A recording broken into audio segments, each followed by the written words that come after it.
Hello, everybody, and welcome back to the McDoncast, the funnest podcast in town.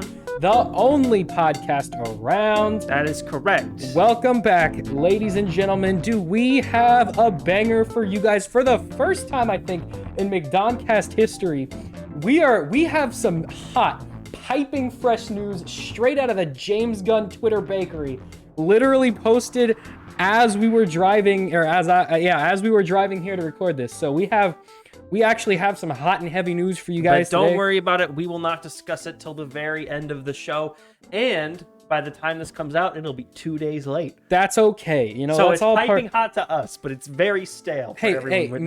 Moist Critical is going to be the only one with a takeout on time because he's like never gets off the internet. Everyone else will be right on time. That's true.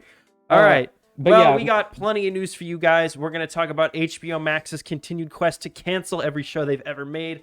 We're going to talk about new trailers for Spider-Man Across the Spider-Verse. Across this time, yes. And the sixth Scream movie, because that's coming out next year. Boy, am I excited for that. We also have the Golden Globe nominations came out. We're going to give you our thoughts on all of those. Oh, we love giving y'all our thoughts on things. The Game Awards were this past week, so we're going to talk about the winners. Boy, were those weird. We're going to talk about the winners from that, as well as all the gaming announcements from that. As well as all the other And we're going to talk about, we're going to put together a cohesive timeline of the past week and a half of DC horrible nonsense news. DC has uprooted and redone their entire business about 5 or 6 times over the course of the last 7 days.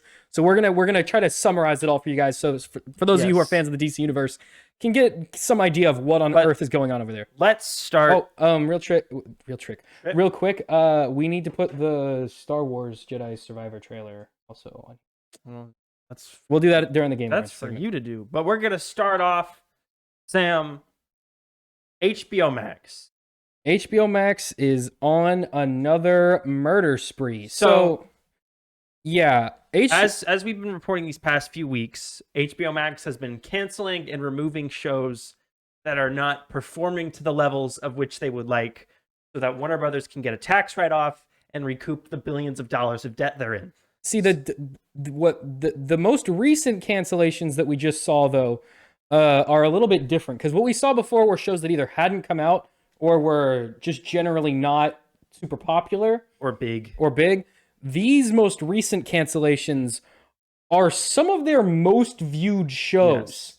And they are completely removing them from the platform. So, the first one, of course, so HBO Max has canceled 2 additional scripted series. Westworld, which is one of their, I think, 2 largest shows. Was reported about a month ago that it would not be getting a 5th season. There's already 4 seasons, but it's now being removed from the platform, as well as the TV series The Nevers, which is a superhero, like a superpower, like Victorian era England, Joss Whedon created show. Okay. Both were high budget, high profile original series that have had multiple seasons, but are now being deleted forever for a tax write-off. Awesome. Forever when I wrote this, there's some follow-up news we'll get to. 3 other shows, comedies Love Life, Minx, and Gordita Chronicles will be canceled and removed as well. Love Life is notable as it was the first original series released on HBO Max at launch. I've actually seen the first season of that show. It was and already had 2 seasons, while Minx had received a season 2 order and was months into production. Yeah, Minx I've heard some stuff about. People like that. But will now be shut down and removed permanently, so doesn't matter anymore. Cool. Other shows that have been canceled and will be removed from the service are Raised by Wolves, which was another high-profile. Yeah, that one's really big. That one sci-fi series. That was a Ridley Scott-produced show. Head of the Class, which was canceled about a year ago. That's a remake of an older 90s sitcom. The Time Traveler's Wife, which is another remake of an older thing. Which I believe The Time Traveler's Wife was an HBO original. Yeah, Westworld was also. So it's not even just HBO Max shows that are being removed. It's HBO shows too, which hasn't happened yet. Which hasn't happened yet because that's supposedly a separate entity. Is normal HBO, the cable channel. F-Boy Island. Now this one I think was their highest viewed show last year, or it was like top 5. Which one? F-Boy Island. Probably. because it was their first, and 'Cause the it's a stupid you know those like reality show. island dating shows. There's Sex like Island? yeah, Sex Island. There's a billion shows that are all the same. Yeah. But they basically boil down to Sex Island. Yeah. And this was HBO's Sex Island This was show. they were trying to get a version of all those Netflix shows. But yeah, it's weird that they've canceled that one because that one was that one was really popular. yeah, Legendary, which was another show that launched with the service. Yeah, that was another HBO show. that was like a fashion competition thing. And Finding Magic Mike, which was a reality dancing show, I think, competition about show. stripper Those have dudes. all been removed. Warner plans to sell the series as a package to an ad-supported free streamer to attempt to recoup some revenue. So now instead of just writing them off for tax purposes, they're going to try to sell them to someone else so that they can actually get paid for them and still obtain the IP. So Netflix is going to become a little bit more popular over the next few days. Well, they're saying ad-supported streaming streamers. My guess is it's going to go to either like a straight-up cable channel, and presumably not one within the Warner Brothers ecosystem. So it's not Like gonna, a Peacock. So it probably won't go to like TBS or Yeah. TNT because they already own those networks, so they wouldn't be getting any money from that. My guess is like an NBC. I think Peacock TV, or Paramount Plus, one of those. Oh yeah, they're saying ad-supported because they also want to make money that way. And I think this is much smarter than writing them off for tax purposes. Yeah, okay. For when you write a show off for tax purposes, like it's gone, like it's deleted, it doesn't exist anymore. At least when you do this, it's out there somewhere. So for whoever, if there are still fans of that show, they can still go and watch it. It doesn't not exist. That and you can still obtain the IP because if they write these off for tax purposes and they can't ever use them ever again, if at some point they want to reboot Westworld because people remember the name Westworld, they're not going to be able to. Yeah, they can't. They're not going to be able to use that original show as a base because they don't have the rights to distribute it anymore. If they do this, they can at least it's out there for them to. You base retain the ability to make stuff later. Yeah. Other canceled shows will revert to the respective production companies. So everything that was made in-house by HBO from the ground up was developed as a Warner Brothers product. Yeah. They will try to sell that to someone else. Everything that was like a co-production, like I believe some of this was a co-production with like Legendary or A24 or whatever. Yeah. If it's a co-production, it's going to revert to whoever the co-producer was. Makes sense. Mostly because those deals are already in place, and since they own like partially. They can't scrub them from existence when someone else owns it. They can't just strike it from existence. So those are just going to revert to their respective companies. This all comes as it was recently revealed that the SEC filing for the new company is estimated to be $3.5 billion from the estimated $2.5 billion price that was negotiated. So it's gone up $1 billion. How has it gone up $1 billion and they've made nothing?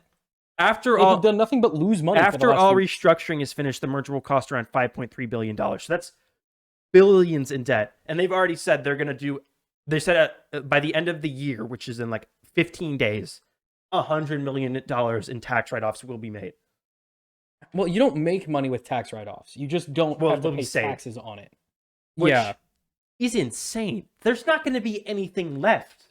What will Warner Brothers make? More House Party sequels? They're just making this into the DC streaming service that it was originally. Well, because they're scrapping everything that's not a DC thing that already exists. One cannot live on DC alone. Especially when DC is not performing well. Especially when DC is an absolute dumpster fire. It is in a constant state of chaos. The DC universe is as stable as like a nuclear fusion reactor, except for not anymore because they've stabilized one. Honestly, before like 2 days ago. Everyone kind of memed on Christopher Nolan for ditching this company, but boy does it make sense now. I get it. Why would you work with these people? They're gonna cancel your stuff for a tax write-off. Is what was his Tenet? Is Tenet still on HBO Max? I believe so. Was it ever? That's on a HBO Max? movie, and that's like a co-production between 3 different people, so they can't. Oh, so they can't I don't think that one out of existence. I don't think they have removed some movies from original streaming stuff. They removed. I don't think. Yeah, they've removed some of their own stuff. I don't think they can tax write off like a movie that was released in theaters.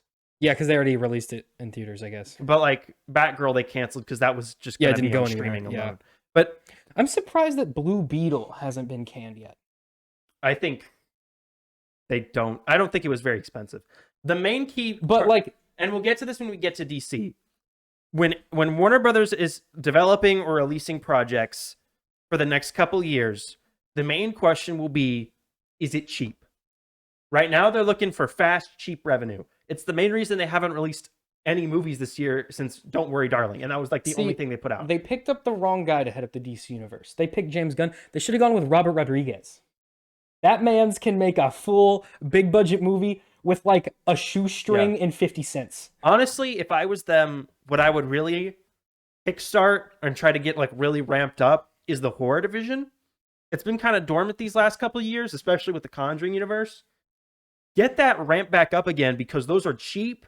You can make them pretty quick and they are guaranteed to be super profitable. Horror has a built-in audience. You can make a crap ton of money because it's so incredibly cheap to make. But what If about they want fast, Halloween quick money? has ended? There's no more. It's Well, they don't ended. make It's done. Halloween ends. They need to make Conjuring. No, but when 4. Halloween ends, they're gone now. All of them. all of the horror movies, Are done. They've ended. No, but that's what I would do. Because once we get to the DC stuff, you'll see the main thing they care about is keeping the budgets low. Yeah. Because they are literally broke. There is nothing to spend on They making currently anything. have negative $5 billion in their bank Like account. the next Warner Brothers thing that's scheduled to come out is House Party in mid-January. And whether or not Guess what movie won't be making well, money in January? whether or not that, because that movie will probably not have like any marketing.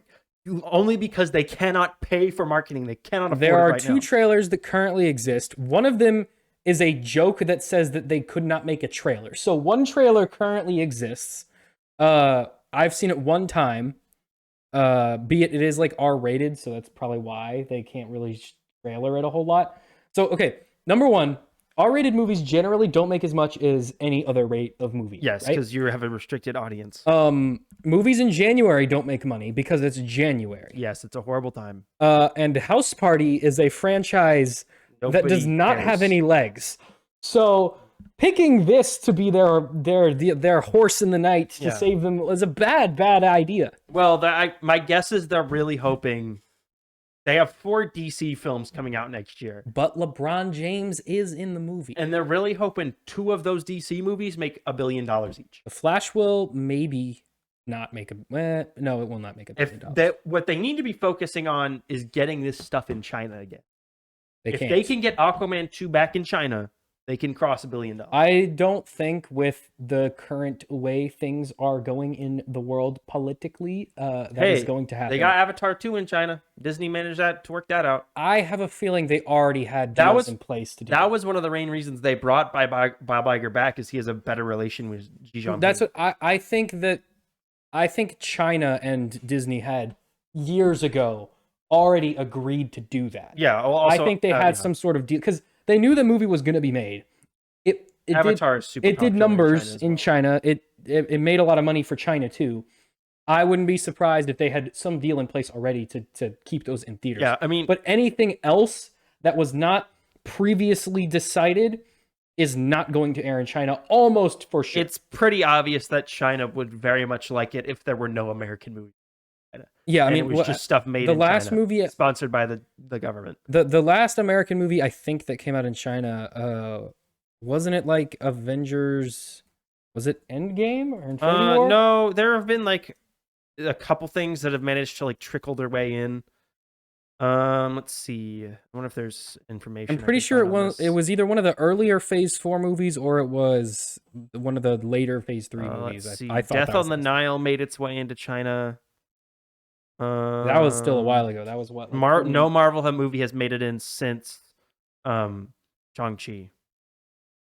Which makes sense. Which makes sense. I think that was made for China. Well, also it's because Simu Liu was very outspoken that he did not like the Chinese government. Yeah, they didn't like that, and so they were not big fans. And so is Chloe Zhao, who directed it.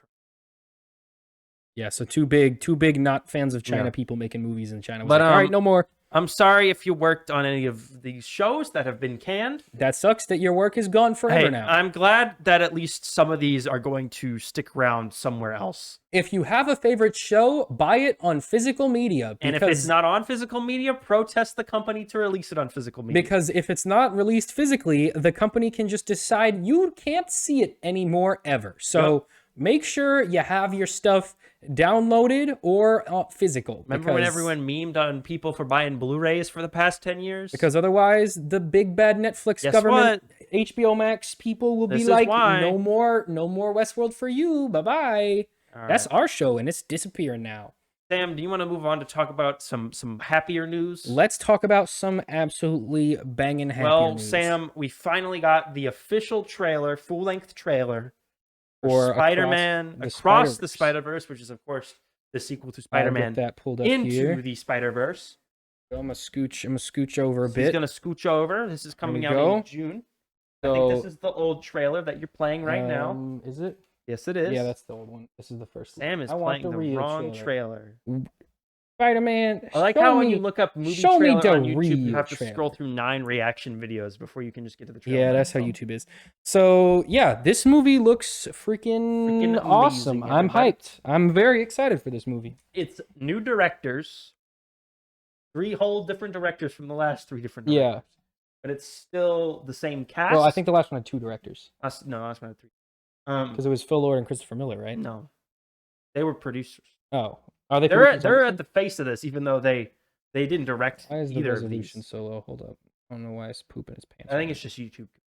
No, this is poopy paint. But Phil Lord and Christopher Miller are producers on both of these, and I think Phil Lord co-wrote the script for the first one, but they both co-wrote the script for this one. So it's sort of different creative hands, but the same like general creative team. And obviously it's like the same animation. Yeah, the animation looks freaking awesome, which is, this movie completely changed how movies are animated. Yeah, pretty much. Like single-handedly. This was the first movie that really broke the Pixar stranglehold on animation art-wise. Which is kind of interesting because this movie didn't make a lot of money, but everyone loved the animation style so much that everyone else in Hollywood was like, maybe this is the second, or I'd say this movie is tied for best Spider-Man movie with No Way Home. I think this is like this scene alone, just like such a powerful moment. So the first part of the trailer is Miles' mom narrating to him on a rooftop, and then it's a bunch of flashback scenes of the last movie, and then they recap the first movie. This trailer and the next trailer are both really short. But yeah, this trailer is really only a minute long. Half of it is just flashbacks. We get some footage of Miles. He's full on Spider-Man and around New York now. He's got a new suit. It's not spray painting now. He's got a like proper suit. One thing that I love that they did was they gave Miles a unique logo for him, where it's the spider with the circle around it. They did it in the last movie. Yeah, it works so well and does an amazing job of distinguishing him visually from the rest of the Spider-Man, from the original Spider-Man, and that's really important. Especially, we'll get into it later, but especially in this movie. Yeah, and I also like they added this like stripe on his costume. Yeah, they threw in a little bit more red than was in the first one, and they've gotten rid of the boots. Now it's just the soles of his shoes that are red. Which I kind of liked his because before he had like his Jordans or whatever. I thought that was like cool, but okay, just regular Spider-Man shoes. That's fine too. His suit. Is this what I can do to pause? Press spacebar. Yeah. More flashbacks. Playing around eating hot dogs. Fun times. Like this movie, if it was not for this movie's art style, I don't think Arcane would have been made. Like not the way it was. I think Arcane was being made. But because the art style for this and Arcane look very similar. But Puss in Boots would definitely not have been made. Puss in Boots would have been, or at least not made the. So okay, we get a look at so here we've got the Citadel of Spider-Mans. Spider-Man shows up at Miles' house. Thick. Look how thick that Spider-Man is. That's a girl Spider-Man. Shows up at Miles' house. They've invented a way to jump multiverses freely. He's mega thick Spider-Man. Takes him to what appears to be like a giant Citadel of Spider-Man. Look at his goofy-looking green Spider-Man. He's just standing there. He's not even walking. And we see a couple multicolored guys. We got the Mark II spider armor there. We got a girl version of the Future Foundation Spider-Man. Yeah, we got girl Future Foundation. There's PS4 Spider-Man. And we have PS4 Spider-Man. He's got the white. And what looks like maybe an alternate Miles Morales Spider-Man too. I think that might be the Miles from the games. Yeah, because that is a suit that he has in the game as like an option, but it's not his main one. And there's some more Spider-Mans back there, but the resolution's kind of low. Blurry. I can't really see them. But that's not a problem with the actual trailer. If you go on YouTube and watch this on like your phone, you'll be able to make out the details. For whatever reason, the compression's messed up and it's looking kind of wacky here, but. So we get, and then there's way more Spider-Mans as it keeps backing up. Just a million references. We got Spider Cop. There's Steampunk Spider-Man here. That one's shirtless. This is the manga Spider-Man from the original Spider-Verse comics. We got another Spider-Woman over here. We got Spider-Girl with no sort of mask on. She's just got her hair out. lot of different like variations one. of Spider-Man Oops. here. That one's just naked. He's just wearing the mask. I just want to we point got that the out. bombastic Bagman over here, although he's not wearing a Fantastic Four outfit because they don't have the rights for that. We got what appears to be like a jacked, like ripped biker Spider-Man. Yeah, down here. Werewolf Spider-Man's up there. I didn't even see that one. Oh, also, I wanted to point out the manga Spider-Man was Naruto running. oops. It's fine. It's fine. I just want to point it. You can only really see it while it's moving. Is it like anime Spider-Man or supposed to be the Spider-Man from the? He's from Japanese yeah. See, there he goes. He's Naruto running. Oh yeah, that is. Yeah. Yeah, he's Naruto running across the top. That's cool. I like that. Yeah. There looks like a. Oh, okay. And then we get our first look at Peter B. Parker. The alternate universe Peter Parker from the first movie. It appears that he has had a baby since the last film. He's got a baby carrier on. Yeah. We get a shot of Gwen and Miles sitting upside down, which means we might get original Spider-Girl back, the one that was just like Peter Parker's kid. Apparently it's gonna be Mayday Parker. Sure. Which is him and MJ's daughter. Yeah. Yeah. And then we get our first look at Spider-Woman, who's gonna be voiced by somebody I forget. by person. I just had it. Spider-Verse 2. Who's voicing? I don't like that her goggles show her Ray. eyeballs. That's like now she's got. She's supposed to look like the original Spider-Woman who had like big. But original Spider-Woman still had like a mask on. Yeah, they're doing. This does not look like original Spider-Woman in any way, other than the hair. Spider-Woman, which she's pregnant. Yeah, shouldn't she have like a sack of eggs on her back? Is a famous Spider-Woman like story arc, but I don't think it's universally beloved. I think it's the general consensus. It's just a notable one. If they don't have it like play into her character, it's just like there. If she doesn't carry her children around in a sack of webs on her back, then is she really a pregnant? Oh, she also shoots webs out of all of her fingers individually. That's kind of gross, but okay.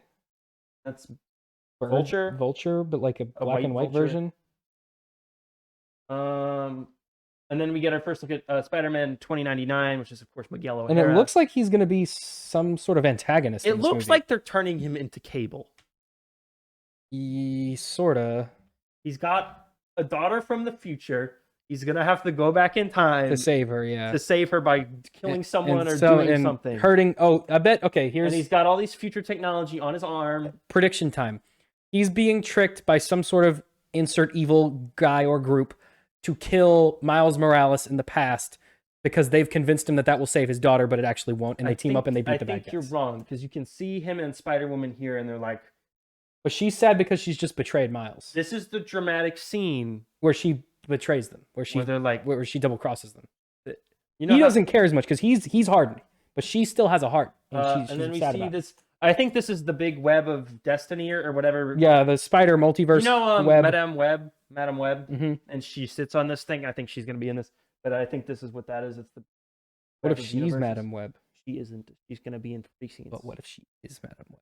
Sam, we all know Spider-Man's parent figures. Okay, and yeah, here's where every single Spider-Man is beating up Miles. I don't know what's going on here. So the last part of the trailer is they're in the Citadel, and they're all chasing Miles and beating him up. All the Spider-Men are after him.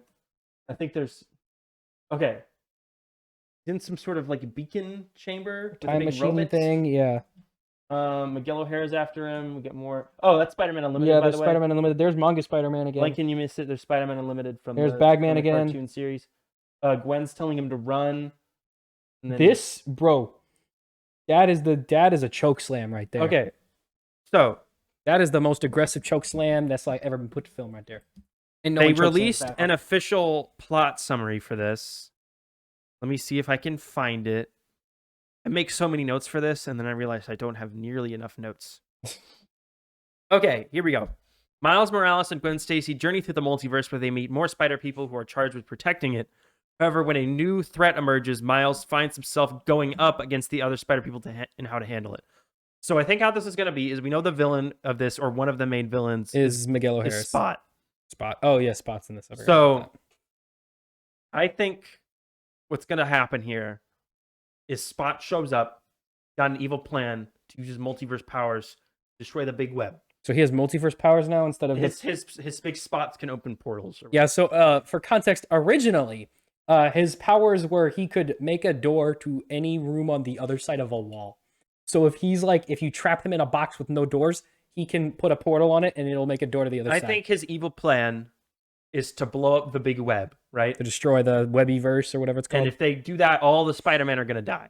Well, I don't think they'll all die, but I think they just won't be. I think the they all multiverse gonna be dead.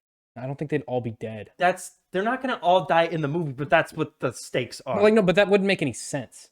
Like they might lose not make any sense. Like because their power, like if their power comes from that, that's fine. Like they'd lose their powers, like that makes sense. How does destroying the web kill them? That doesn't make any sense. I'm guessing. They're not going to be completely comics accurate, and it's easier for kids to understand the stakes if everybody does a big die. If the kids understand if they destroy the thing, I lose my powers. That's a very easy to understand concept. But okay, whatever. You think it's lose powers? I think it's they die. Either way, neither one of them are going to happen in the movie. Either way, they don't want him to do it. Yeah. Yeah. That's his plan. He wants to do that. I think all of the other Spider-Mans are like, this guy's a big threat. We can't catch him because he can open portals to anywhere, and he's hard to find. We have to find him and we have to kill him before he can get to the big web. And that's going to be Miguel O'Hara's thing, right? He's going to be like, I want to kill this dude. And everyone else is going to be like, yeah, we should probably kill this dude. But we need this thing to find him, right? Miles, where does the daughter come into that? What? The daughter. Is Miguel's daughter? Yeah. Maybe she'll have been killed by Spot or something. I don't know. Anyway, continue. I think it might just be like he's grumpy about that, and that's why he's a grumpy dude. I think it makes more sense for Spot or whatever evil group he's working for has recruited Miguel, and he's convinced him that by killing Miles, he gets his daughter back. I don't think it's killing Miles, because they invite Miles into the big citadel, right? But then they immediately... So they don't hate him. But there's no reason for it to be that particular Miles. My guess is that they're trying to trap him so that they can stop him. I think they brought him all because we see Gwen went and got Miles. So I think Gwen is on their team of interdimensional Spider-Man, right? Maybe. She goes and recruits Miles. They bring Miles there. They're like, okay, we're all going to team up. We're all going to fight this guy. But they're like, we're going to kill him. Miles is going to go, but I don't want to kill him. So he's going to steal whatever thing they need to find him and go off on his own to try to like talk him out of it or beat him before maybe the other something like that. show up and kill it. And that scene where they're all chasing after him is not them like trying to kill Miles. It's trying to stop him from escaping with whatever thing they need. Yeah. And that's why they're after him when he's at that big portal thing, because I think that's him escaping from the Citadel as after they have all chased him. They jump in and they jump out. Now, I know this sounds very similar to Spider-Man No Way Home, where there's a big chase scene where Doctor Strange needs a box from Peter Parker that he'll use to kill all the heroes, but Peter doesn't want to kill the heroes. And my response to that is, yes, they're going to do virtually the same storyline. I don't think it makes sense for them to be trying to kill him, though, because I don't think, like, 99% of versions of Spider-Man would not be down with killing people. Like, that's kind of... Spider-Man doesn't really do that. At least not often. Not without, like, extreme rage being involved. But I feel like... Because like Miguel O'Hara, maybe he's a bit of a looser cannon in this. Maybe he's willing to kill some dudes. Like, okay, I can buy that. I can believe that. I don't think Miles would be killing any dudes. I don't think Gwen would be killing any dudes. We know Peter Parker ain't down with killing dudes. I don't think the Spider-Mans would be down with killing dudes. Let me see if I can find some music. Because there was something in one of the synopses I read where it was about, and Spider-Man has to like learn what it means to be a true hero or whatever. Which he did in the last movie. But I think what that means is like, Miles is going to be the only one who's like, we shouldn't be killing. No, That's not what heroes do. But that doesn't make sense, because like none of the other versions of Spider-Man that were in the first movie wanted to kill dudes. I think they won't. Except for Spider-Man Noir, but he's like different. I feel like they won't want to, but they'll be like, well, if we all do a die, if we don't, what are we going to do? But I feel like if that's the plot, then those guys aren't really like, Spider-Man. No, and then you can do a whole plot line where they're like, Miles, you're naive to think you can talk this guy out of it. Why you can't be doing that? That's not smart. But like every Spider-Man would try that. Logic, like most Spider-Mans are like, the whole thing is they don't give up. That is true. I think at the end of the movie he'll give a big speech to all of them and they won't want to kill him. But I think that by default they shouldn't want to. If they are, probably Spider-Mans. not, but I think they're being manipulated by some other person to want to hunt down Miles because they think he's guilty of something. I think that's more what's going on. Maybe Spot convinces him that maybe Spot steals the multiverse MacGuffin, right? Yeah. And then he's, through some trickery, convinces them that it was Miles who stole the Spider MacGuffin. And so they've tricked him to come there so they can beat him up and get the Spider MacGuffin back. Maybe it's something like that. I don't think them wanting to kill Spot is their motivation. Because I don't think as a Spider-Man, that would be your motivation. Every version of Spider-Man we've seen has not been okay with that, except like the more fringe ones, like, you know, manga Spider-Man and Spider-Man Noir. Maybe something. Again, I just don't think that they're like the other Spider-Man are teaming up to kill Miles. I think they're trying to stop him from doing something that is like against whatever their plan is. Yeah.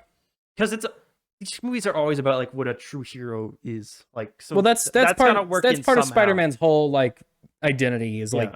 And also this is somewhat of a self-growth. two-parter because this comes out on June 2nd of next year.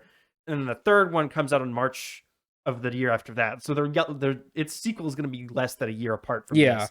So I feel like it's going to end on some sort of a cliffhanger where like all the Spider-Mans get wiped out except for Miles, and he's got to go fight whoever the big bad is alone. I don't think Spot's the big bad. I also don't think they're doing the stupid Spider-Man vampire villains who are like the worst Spider-Man villains. Oh, those are stupid. I hate those so much. I'll check out if they do those. I think at the end of the movie, the web gets destroyed. Yes. All the Spider-Mans lose their powers. Then in the next one, he has to learn that it's not his powers that make him Spider-Man. You could do that, but also then there's less action and explosions. Well, you just give him like gadgets. Give him spider gadgets. Will the kids be entertained if there's no action and explosions? Batman has action and explosions. True. But so do that. I guess maybe. I don't know. I think again that is a pretty good setup for a Spider-Man movie. I like that setup. The problem is that like you have to look at this because the studio's looking at this as well. And the studio's going, if Spider-Man ain't got no powers for most of the Spider-Man, we can't sell the Spider-Man toys. Well, no, for the whole movie, he has his powers. It's at the end. I know, I'm saying for the next they have one. to lose at the end. Yeah, for there to be a third one. Yeah. So I think if you don't want to kill everyone, which they can't really do because that doesn't really make a lot of sense. Because, you know, why would Miles live? Why would Gwen live like that? There's a lot of weird incongruities with that. If you have it so they lose their powers and like all of the other Spider-Mans give up, but because, you know, Miles was sort of different, he sort of grew up, he had to learn to become Spider-Man without Peter Parker. He has a lot of unique traits to his origin. Yeah. I think maybe that gives him the perseverance to continue despite his lack of powers, and then that inspires maybe the other Spider-Mans to join him. Something like that. I think that could be interesting. I think we also have to keep in mind that the next one is called Beyond. The one after this one is the Beyond the Spider-Verse. What does that mean? Does that mean we're working in like other SPUM characters? I think they just needed a word that also means to go. But it was supposed to be Across the Spider-Verse Part 1 and Part 2. And then they changed the third one to just be Beyond the Spider-Verse. I think they just wanted to make it more distinct. I think that's a possibility, but I also feel I think they just wanted to make it seem like... feel like when they're going to... And Venom's here too, guys. Venom's here too. Okay, Venom I don't mind as much because he's Morbius is here Venom too. Venom is very much a Spider-Man character. The dumbest thing Sony ever did was separate Venom from Spider-Man. What if the big twist of this is it's just like Venom the whole time? What does like that even mean? He's the big bad. It's just like Venom. Okay, but Venom itself is not like an evil thing. That's true. They wouldn't do that. Venom is more of a neutral entity that just sort of does whatever the wielder. Well, also they need him to be an anti-hero so they can market the next Venom movie. Yeah, Venom is never. Venom has never been a big. He's bad. Not a villain anymore. Well, even when he started, like he was a villain. No, he was never a mastermind. He was an antagonistic character, but he was always more of a wild dog than he was like an evil villain. You know what I mean? He would never show up with like, I have an evil plan. He was always just like Peter Parker. It's Tuesday, and I'm gonna try to kill you. I don't like you very much. I'm gonna beat you up. Yeah. It was never like, I have conducted this massive scheme and destroyed the Spider-Verse, and now I'm going to kill you. Like, no, that's all. That's well beyond Venom's capacity. There is going to be a mastermind, I think, beyond Spot. I feel like there's going to be some sort of larger foe they're going to have to face. I just don't know who that could be. Yeah, Spider-Man doesn't really have a lot of like multiversal level other than the big dumb villains. Vampire people, and I hate the other big than dumb the vampire people. guys, but even they are not really a multiversal threat. They're really just able to hunt down Spider-Mans. Like, they're not really Machiavellian. They just are capable of hunting Spider-Mans, so they do. Their plan is ever just like, we're just going to run from world to world killing them. Yeah, they just like to kill Spider-Mans. Like, they're not... They don't make plans. Well, they live off like their blood or whatever. It's stupid. Yeah, they like to kill Spider-Mans. Spider-Verse's story is not great. Not like a the super comic. great idea, but the concept The concept is fun. has legs. Anyway, that's Spider-Verse. That comes out on June 2nd of Hyped next for that. year. Excited for that. Let's talk about another trailer, a sequel to a movie Sam loved. Now, we are famously exclusively a horror podcast, guys. Love Scream. Which is why we're going to talk about the trailer for Oh, Scream 6. Jenna Ortega's in it. I know what you're thinking. Didn't Scream 5 / Just Scream come Just out Scream like yesterday. come out in like April? And you'd be correct. But we're back. We're basically just doing 80s slashers I'm again. not pausing during this one because I don't care enough. We're basically just doing 80s slashers again, because not only is this coming out like a year after the last one, but the twist of this one is we're just doing Scream again, but this time in New York, which is a very 80s movie thing to do. Very cool. But we see from this trailer, There's David Bowie. they're in New York. It's on Halloween. Everyone's in costumes. If you look around, we got cameos. We got David Bowie, it appears, or maybe a Chucky. There was also what's her face? You're pausing too much. We don't need to pause on a city full of millions. The People know what New York is. The guys who made this movie, Spyglass Media, also made the movie Ready or Not. You saw the main character from that. In this, we get the remaining cast. We got what's her face, Sister main girl, Jenna Ortega. We got Was she in the first one? Yeah, she was. Remember, she's the one who's attacked. Oh at the right, very beginning. she is She's not in the hospital for movie the whole entire time. Yeah. Until I think the very end. The two siblings. Oh yeah, she's the one who had the inhaler that makes them have to like drive back to the town. Right. Like they're about to leave and she goes, "Oh no, my Yeah. inhaler!" And then they're like, "All right, gotta go back." Or like some meds or something. Even though like they clearly do not understand how inhalers work. Sam, no movie writer has ever I've understood never what seen a an movie inhaler that is or is understands what an for. inhaler is. Clearly, nobody in Hollywood has asthma. Yeah. Anyways, this movie will make $1 billion because Jenna Ortega is really popular right now. Yeah, the question is, can that popularity Yes. carry all the way to April? Okay, Tucker, do you seriously think Wednesday Addams would be the #1 fastest viewed show on Netflix if Jenna Ortega was not hot? No, it would not. I'm sorry. It's a fine show. But her face was carrying that show, let's be honest. Just so you know, this was all an excuse for me to pull up the names of the characters because I didn't remember any of them. So Melissa Barrera is our main character. That's Sam Carpenter. Her sister's Tara Carpenter. That's Jenna Ortega. Yeah, so we have... And then the Meeks Martin sister. younger sister, and Steve.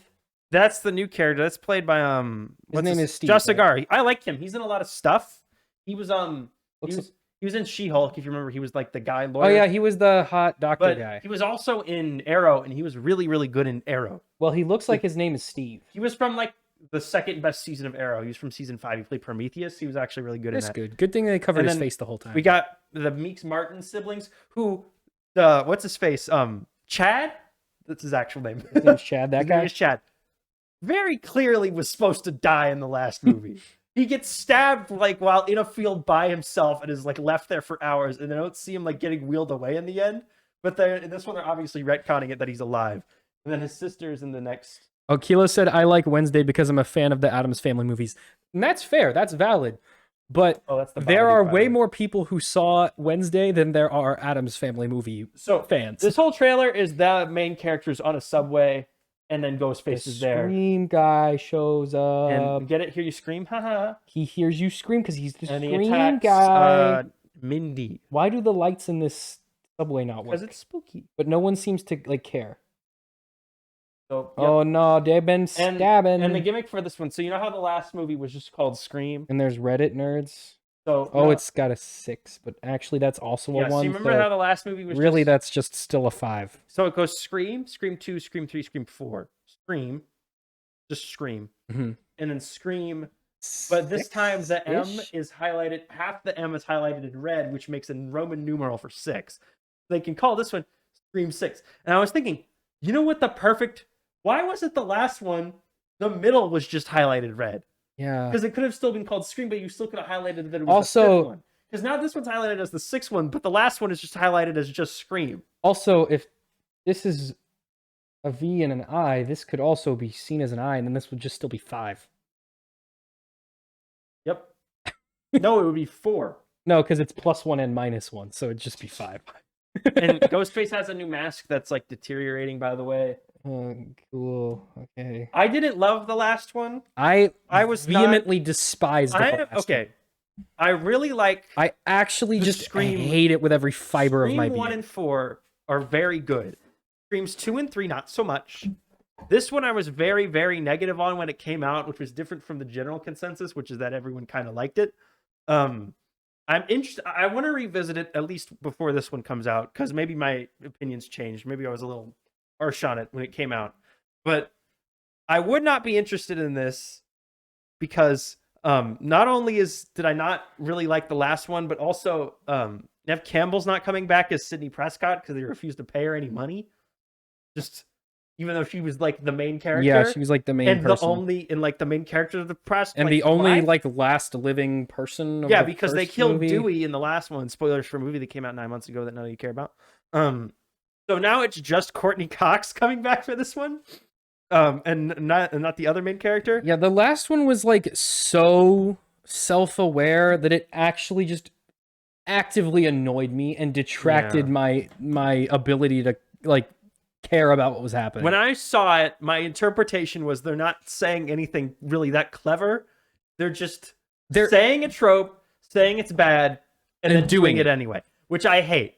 And that's not what the original Scream did at all. When you call attention to a trope in a self-referential way, unless you are giving interesting commentary or doing something unique with that trope, then calling attention to the fact that the trope exists and then doing it is just lazy. The original Scream was really smart in that it used the tropes as a way of making the movie more scary by there being these characters are aware of horror movies. Oh, they're asking what day it comes out. March 10th, I think. Maybe March 10th. Let me check. I have it right in front of me. Yeah, March 10th. March 10th. So the original Scream was really smart and that it used the tropes as a way to make it more scary because the characters in the film were aware of all of them. But because the killers were so sadistic, they managed to kill them anyway. It was supposed to show like, it doesn't matter how smart you are about horror movies. It doesn't matter how many you've seen or how much you know what's going on. You can still get killed in this situation, right?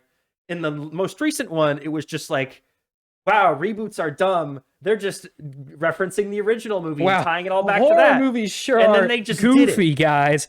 Wouldn't it be goofy if I got stabbed like it was a horror movie? That sure would be a goofy situation. Yeah, and then the big twist is that it's evil Redditors. Yeah, it's Reddit nerds who didn't like the in-canon movie adaptation of the Scream killing. So they were trying to recreate it. Dumb. Oh, I hated it so much. And it was also just supposed to be a reference to The Last Jedi fans. And Reddit is evil. Reddit's bad. The Reddit nerds are evil. But I like the rest of the cast. I like the main survivors, although I think there's too many of them. They should have killed Chad.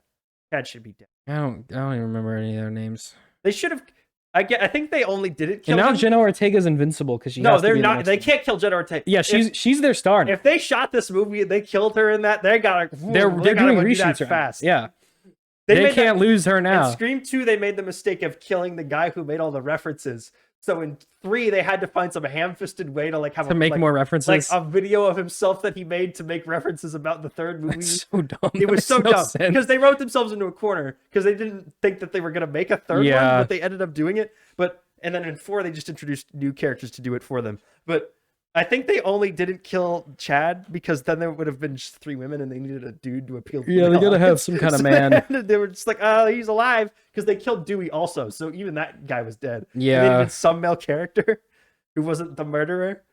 Alrighty. Okay, cool. Well, we done with Scream? On. Can we do I guess. Scream Yeah, we don't have to do Scream anymore. I'll let Sam stop doing Scream. Hey, maybe Scream 6 will change my perception. You refuse to watch Screams 1 through 4, so actually just hated 5 so much. And I haven't seen any of the other ones. That's the only one I've seen. And I did not like it. All right, well, anyway, Sam, let's talk about another thing that's horribly despised. The Golden Globes! Do I need to... I got it. Nope, not the Game Awards. Golden Globes. For you. This very situation. This is the fun technical aspect they love to see on the show. Okay, that's it still has YouTube. YouTube, go away now. Bye. Maybe just close the YouTube. Bye bye YouTube. No, you're still on the screen, YouTube. There you go. Good YouTube. Good little YouTube. So Sam, to do a brief recap, there was this whole situation with the Golden Globes 2 years ago, where the Hollywood Foreign Press Association, it's already on the right page. Oh, there it goes. Actually, that's better. For the Hollywood Foreign Press Association, who runs the Golden Globes, was revealed to be almost like exclusively old straight white dudes, and there was a big fuss about the fact that they were very racist because they are. Because we need a younger, less whiter. So NBC didn't broadcast the last one, and they fired a bunch of people, and they had to redo a bunch of stuff. But they're coming back this year. It's going to be back on NBC. They've had to move dates because a different award show took where they usually broadcasted. And also a bunch of actors and people in the industry are protesting this event. Sort of rightfully so. So a lot of people are not liking it because too many white dudes. Before we get to all of the nominees, you have to keep in mind, and I'm not making this is not for political reasons. I'm saying for image purposes, for context, it is much more likely that they will hand out a bunch of awards to a lot of the minority actors and creators just to make themselves not look racist. That is probably, I'm not saying it'll happen for all of them. I'm just saying that has to be expect put into a little bit of account pandering this time, because they have to pander so that people will show up to their event and not hate them. So, all right. That said, moving on. Okay, the Golden Globes. Why is Avatar nominated? Hasn't even come out yet. So, the Golden Globes is also different from a lot of the other award shows in that they not only do movies and TV, but they also split both of them into two separate categories. So instead of just Best Picture, they do Best Picture and Best Picture Drama and Best Picture Comedy / Musical, because for some reason those are the same thing. Those are the same thing, right? So instead of 10 Best Picture nominees, they have 5 for each section. So for Best Picture Drama, our nominees are Avatar: The Way of Water, Elvis, The Fabelmans, Tar, and Top Gun: Maverick. Okay, this movie haven't seen yet. This Avatar: movie, The Way of Water is what I didn't see. This you movie, I thought you did see Elvis. No, I never saw it. Oh, okay. You guys did though. This movie I didn't want to see. This Sam hates movie The I've Fabelmans. never heard of. That movie was pretty good. Okay, so I think honestly, all of these categories are pretty But also, why is this movie here? I think only 3 of these movies have a chance. It's not going to be Tar. It's not going to be Top Gun Maverick. It's not going to be Elvis. It's either going to be The Fabelmans, Top Gun Maverick, or Avatar. I don't think it's going to be... It's not going to be Top Gun. Are you kidding me? No, but I think it could be Top Gun. One, because everybody loved it. It made a lot of money. This movie and if it won, is the most old white dude of any of these movies. This is the oldest, whitest dude ever. Sam, these all-star white dudes. No, but except for they're blue. They're CGI'd to be blue. It doesn't count if you're CGI'd them blue. A white lady. The rest, they're all one. Every star of these movies is white. Okay, but my point is, and 4 of them are dudes. Who went to go see this movie? Top Gun? Everybody. But who was the most of the people in the theater? Probably old white guys. Old white dudes. And who's voting this in this? movie I've never seen. Who's voting for the Golden Globes, Sam? Well, I don't. Maybe they've changed their count. They've hired 5 black people, and that was hey, that makes it different. That makes now it we're not racist anymore. Okay. Anyways, I'm going Avatar. I think it's either gonna be honestly, it's a 3-way race. All right. I think, but I'm not done. Honestly, most likely, I think is Top Gun. Sure. Because that's the one everybody loves. If it won, everyone would be happy. There wouldn't be any controversy. I think The Fabelmans had a really good chance, but it's kind of dropping in awards chances of winning Best Picture. We didn't even see it, and we see every movie. I'll watch it at some point.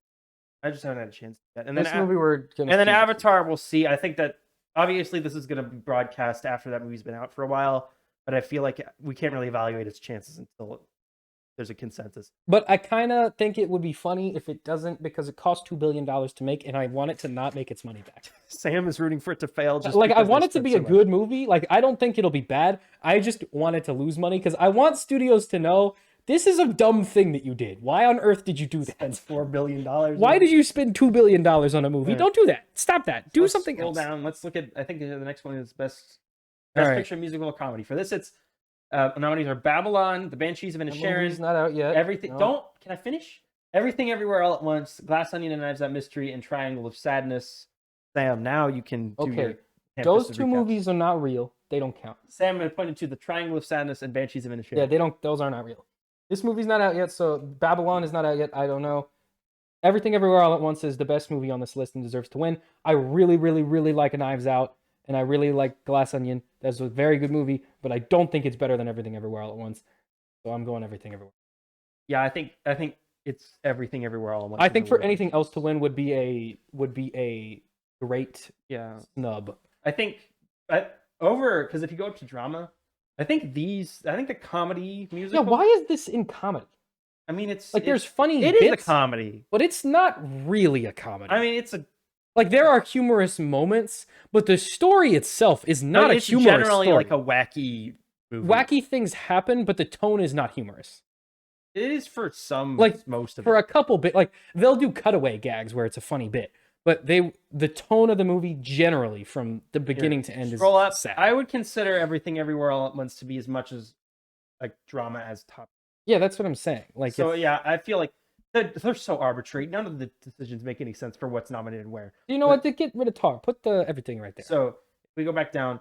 I honestly, I think this one's probably less up in the air as the other one. It's not gonna be Babylon. It's not gonna be Glass Onion as much as I like Glass Onion. Yeah, I don't think they're gonna give that award to Banshees. I think it's really between Triangle of Sadness and Everything Everywhere All at Once.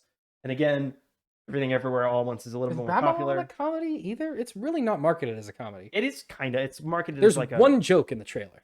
But they're marketing it as like, this is crazy people doing crazy stuff. But it's about like the insane lifestyle of Hollywood, not. But I think it's supposed. It's not like a comedy. Again, a comedy doesn't necessarily have to be like Adam Sandler movie. No, but like it's not. The tone is not humorous. The tone. I think it is semi-humorous. But as far as I can gain from the trailer, it's about how Hollywood ruins this woman's life. Yeah, probably. That's not a humorous story. Like the story isn't humorous, but the tone of the movie for the majority of the time will be. Yeah, I mean, I don't know. It's not. I have no idea. Also, scroll back up. These movies are way too gosh darn long. Avatar is 3 hours and 15 minutes. Elvis was like 4 hours. Fableman's is like 2:45. Tar is also like 2:45. Go back down. Babylon is also 3 hours, and Banshees of Inisherin is 2:45. Make shorter movies. Glass Onion, Everything Everywhere All at Once, good time. I think everything has that. I think it was a little bit longer, but it was like it needed it. Like it actually needed the time for it to work. My 100% it won't be. It 100% will be Babylon. It 100% will be Glass Onion. I think the other two have somewhat of a chance. All right, moving to the next one. All right, Best Actress in the Motion Picture Drama. Cate Blanchett for Tar, Olivia Colman for Empire of Light, Viola Davis for The Woman King, Ana de Armas for Blonde. Somehow she got in here. And Michelle Williams for The Fablemans. That's not a dig at Ana de Armas. That's a dig at that horrible, rancid motion picture. Oh, was that the one that was... that was the Marilyn Monroe exploitation film where they just... Where they just did sex the movie for the whole movie? Yeah. Yeah. I think Viola Davis... I think it'll probably be Viola Davis. I think she was genuinely really, really good in that role. Again... I think that was like her... That was very much her role. It's not going to be Ana de Armas. It's not going to be Olivia Colman. I didn't even see any of these other movies. People hate Blonde and people hate Empire of Light. The general consensus around Tar is that it's like Cate Blanchett is amazing and that the entire movie is just her. So it could possibly be Tar. And then Michelle Williams, maybe, but also... I think Viola Davis is rapidly like declining in its chances. But let's go down. All right, and then we have Best Actor in a Motion Picture. We have Austin Butler for Elvis, Brendan Fraser for The Whale, who said he wouldn't attend no matter what. Hugh Jackman for The Sun, a movie I've never heard of. Bill Nye for Living. I love Bill Nye, but I've never heard of that movie. And Jeremy Pope for The Inspection, another movie I've never heard of. I haven't heard of Bill. I mean, okay. Bill Nye, the science It's probably going to be Brendan Fraser, but also... I want Brendan Fraser to win. Have you seen him I think win awards? everyone does, but I feel like the problem is that if they give it to him and he's just not showing up, like, what are they going to do? Well, for one, that's funny. Two, have you ever seen him win awards? He is like, has the most wholesome reactions ever to winning awards. Yeah. And I think that it would be, I mean, obviously he wouldn't be there to receive the award, but I still want him to get the I think it'll probably be, it seems like his year. You cannot tell who's who on the camera. They all just look like blown out faces. All right, anyway. That one's Hugh Jackman in the middle. Moving on, next category. Best actress for a motion picture, musical, or comedy. Leslie Manville for Miss Harris Goes to Paris. Sure. Margot Robbie What? for Babylon. Okay. Anya Taylor-Joy for The Menu. That's All kind of right. surprising. Emma Thompson for Good Luck to You, Leo Grand. Another kind of shocking. And Okay. Michelle Yeoh for Everything Everywhere All at Once. Michelle Yeoh. This is Michelle Yeoh's award to lose. I don't see any of these Good other ones. for Anya even Taylor-Joy. competing. She's not going to win. Same with Leslie Manville. Same for Emma Thompson. Margot Robbie, they nominated because they want Margot Robbie to show up to the Golden Globe. Yeah.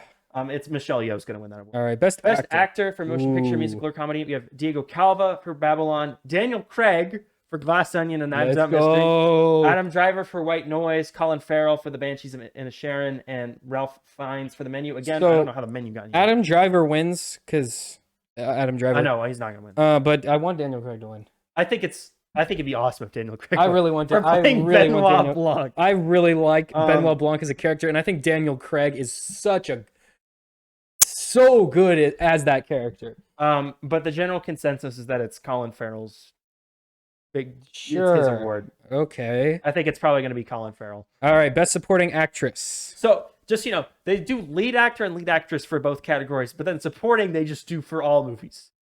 So none of it's consistent. Okay. Is what I'm getting yeah. at. So best supporting actress for a motion picture. We have Angela Bassett for Black Panther: Wakanda Forever. It's only nomination, but they also don't do technical categories at the Golden Globes. Carrie Condon for The Banshees of Inisherin. Her name is Jamie Lee Curtis. One half of a letter away from looking a lot worse. Thanks, Sam. Jamie Lee Curtis for Everything Everywhere All at Once. Yeah, she was like Dolly De Leon, Not Triangle of even Sadness, and Carey Mulligan for She Said. The main thing everyone was mad about is that Jamie Lee Curtis was nominated and Stephanie Hsu was not, who plays Joju Tubaki. And I was like, that makes. Why is it Jamie Lee Curtis? She's only in the movie for like maybe 20 minutes, and most of her time is like as a gag. She's good, but she's not like she's doing good, anything. but like she's playing a bit. She's like, not she's doing any like a range or having to like play stages. She's just grumpy woman. She's just grumpy woman. It should have been Stephanie Hsu. I don't know why it wasn't. Yeah, I disagree with. I mean, she did a fine job. Yeah. I just think that the other performance was much, much more memorable. Yeah. I think honestly, Angela Bassett has a pretty good chance of winning this award because she does everyone's favorite acting, which is yelling. Whenever you do a lot of yelling, everyone thinks you're an amazing actor. Yelling is not a criticism of Angela Bassett. It's more just a criticism of the industry. But it's more just a criticism of like the public's consensus of what good acting is. Yeah, most people just see a person yelling and be like, "Oh my gosh, they're so good at acting." But also, if they nominate her, she will probably show up and they'll get to say, "We gave a Marvel film an award, everybody." Yeah. Because none of these. This category I think is really up for grabs. It could be Carey Mulligan, but Promising Young Woman was just a couple of years ago, so I don't know if they'd give her another acting award so close to that. Yeah. If she even won any of those. Next one, Best Supporting Actor for Motion Picture. Brendan Gleeson from Banshees of Inisherin again. Barry Cogan from Banshees of Inisherin again. Brad Pitt from Babylon. Tae-Hoo Kwan from Everything Everywhere All at Once. And Eddie Redmayne from The Good Nurse, which was a Netflix movie. Yeah. Again, I think it's probably going to be one of the Banshees people. You don't nominate two of them if you're not going to pick one of them. I want him to win because he hasn't been in a movie since Indiana Jones. It's not going to be Brad Pitt. It's not going to be Eddie Redmayne. It's between the two Banshees and Tae-Hoo Kwan. I want Tae-Hoo Kwan to win, but I also haven't seen Banshees of Inisherin. I'm going to watch it tonight. But I think it's probably going to be one of those. All right. Best director. This was a big kerfuffle because there's no women here. Well, how many movies made by women came out? She said, Sam, why didn't they nominate the director? She said. I didn't know it. I've never heard of that. What's that movie about? Harvey Weinstein. Oh. I thought that was like a documentary. No, I didn't realize that was a movie. Oh, okay. It's Hollywood going, wasn't that whole Harvey Weinstein isn't Hollywood thing so bad? Guy? This isn't our fault. We didn't. No, we did not. This was not our fault for like 40 years of doing this. Of funding this man. Of funding this man and allowing him to do what he was doing. Anyway, Best Director nominees: James Cameron for Avatar: The Way of Water, Daniels for Everything Everywhere All at Once, Baz Luhrmann.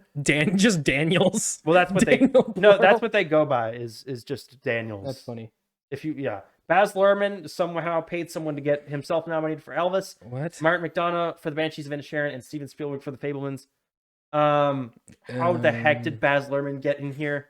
Yeah. He does not deserve any directing. I think he just kind of Elvis. slipped on a banana peel and fell into the room. I feel like they were like, we love Baz Luhrmann. You know how in Kung Fu Panda, like he gets chosen because he like falls from the like roof in front of the guy when he points. They needed a fifth guy, and he was there. Yeah. They were like looking around, and the dude just closed his eyes, and just pointed, and he like fell through the ceiling at the same time. They're like, yeah, sure, we'll nominate you for They're like, Elvis. yeah, okay, yeah, Because fine. that movie was so well put together.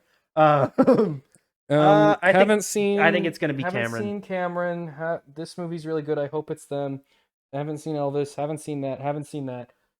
I'm a little biased here. I think honestly, I think it's gonna be Cameron because they love James Cameron. Yeah. And it's his first movie in a while, and he'll be like, "Yay, it's James Cameron, guys! He's back. He's doing movies again." And since they're not going to give movie of the year to Avatar, this would be a good. Spielberg is not gonna win because he's won too many times. Although I will say, I don't exactly know how you direct a CGI face. I feel like that's more of an animation Well, thing. he had to direct them when they were doing all the mocap. That's true. Anyway, best screenplay. Okay. Again, best screenplay. They don't split them up. There's just one good script in this one of those. Okay. Todd Field for Tar. Daniels for Everything Everywhere All at Once. Martin McDonough for The Banshees of Inisherin. Sarah Polley for Women Talking. And Tony Kushner and Steven Spielberg for The Fabelmans. It's going to be Martin McDonough because they love him and they love that movie specifically. It's writing and also Okie wrote dokie. plays. Best animated. Best feature animated. This I've heard is really, really good. We don't have Netflix right now, so I haven't had a chance to watch it. But everyone I know that has seen it has said it is very good. So I'm talking about Guillermo del Toro's Pinocchio. Best picture animated. It's Guillermo del Toro's Pinocchio. Inu O, which is a Japanese it's movie. an anime movie, but I have not heard of it, which is Ooh, that's usually I hear about those. Marcel the Shell with Shoes I do On. not care about Puss in Boots: The Last Wish, which is apparently amazing. Apparently is very, very And Turning Red, which is good. which I was guess. very, very average. It's between Puss in Boots and Pinocchio. And Pinocchio, yeah. And I think Pinocchio. If there I was haven't a giant seen Puss in Boots yet. If Puss in Boots is as good as people are saying it is, I think I think Puss in Boots is kind of a shoo-in just because it's I guarantee it'll be more popular. I think it's gonna come in if it does like well, because Pinocchio's on Netflix. Yeah. If Puss in Boots can come in closer to the awards and be in the theaters and make a more of a splash, I think it has a better chance. I don't think the fact that they're Disney is gonna save them Turning Red. I don't think it's gonna carry Turning Red far enough. Which is weird because this is usually a shoo-in for Pixar. Yeah.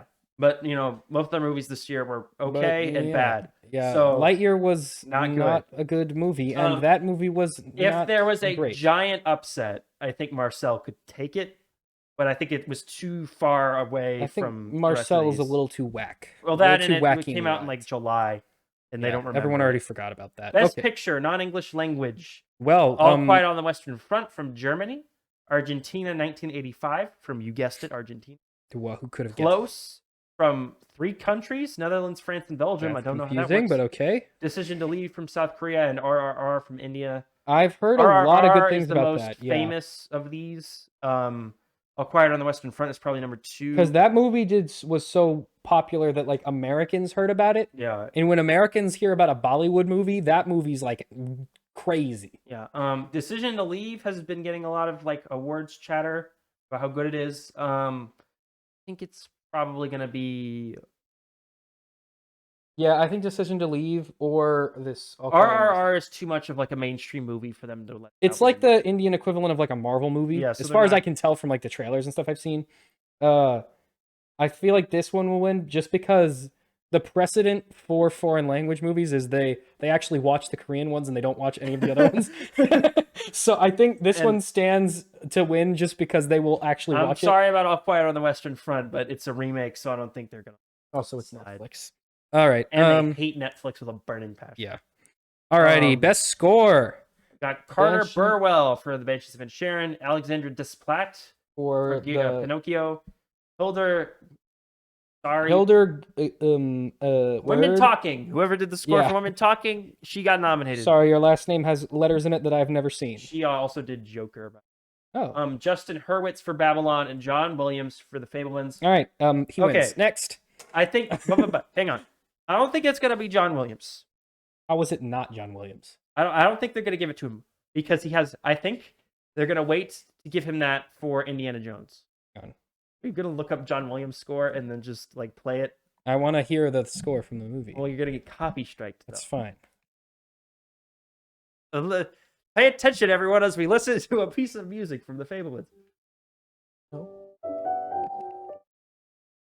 I wanna see if it's as good as his other ones. And now listen to Sam sit here and listen to something else. Hey, they love it when we listen to music. Okay, this is their favorite part. Everyone This is so chill. everyone loves this. I love John Williams so much. That he's Oh, retired. why did it stop? Which is why I think they're not going to give it to him. I think they're going to wait to give him his final Oscar for his final film, which will be Indiana. But see, he might not make it. But this to is that. also the last thing he'll do with Spielberg. And this is also. So I don't know. It could maybe. We don't. It is not guaranteed that he makes it to the next time he could win. I think he's already done it. No, but I'm saying he might not be alive to receive the award.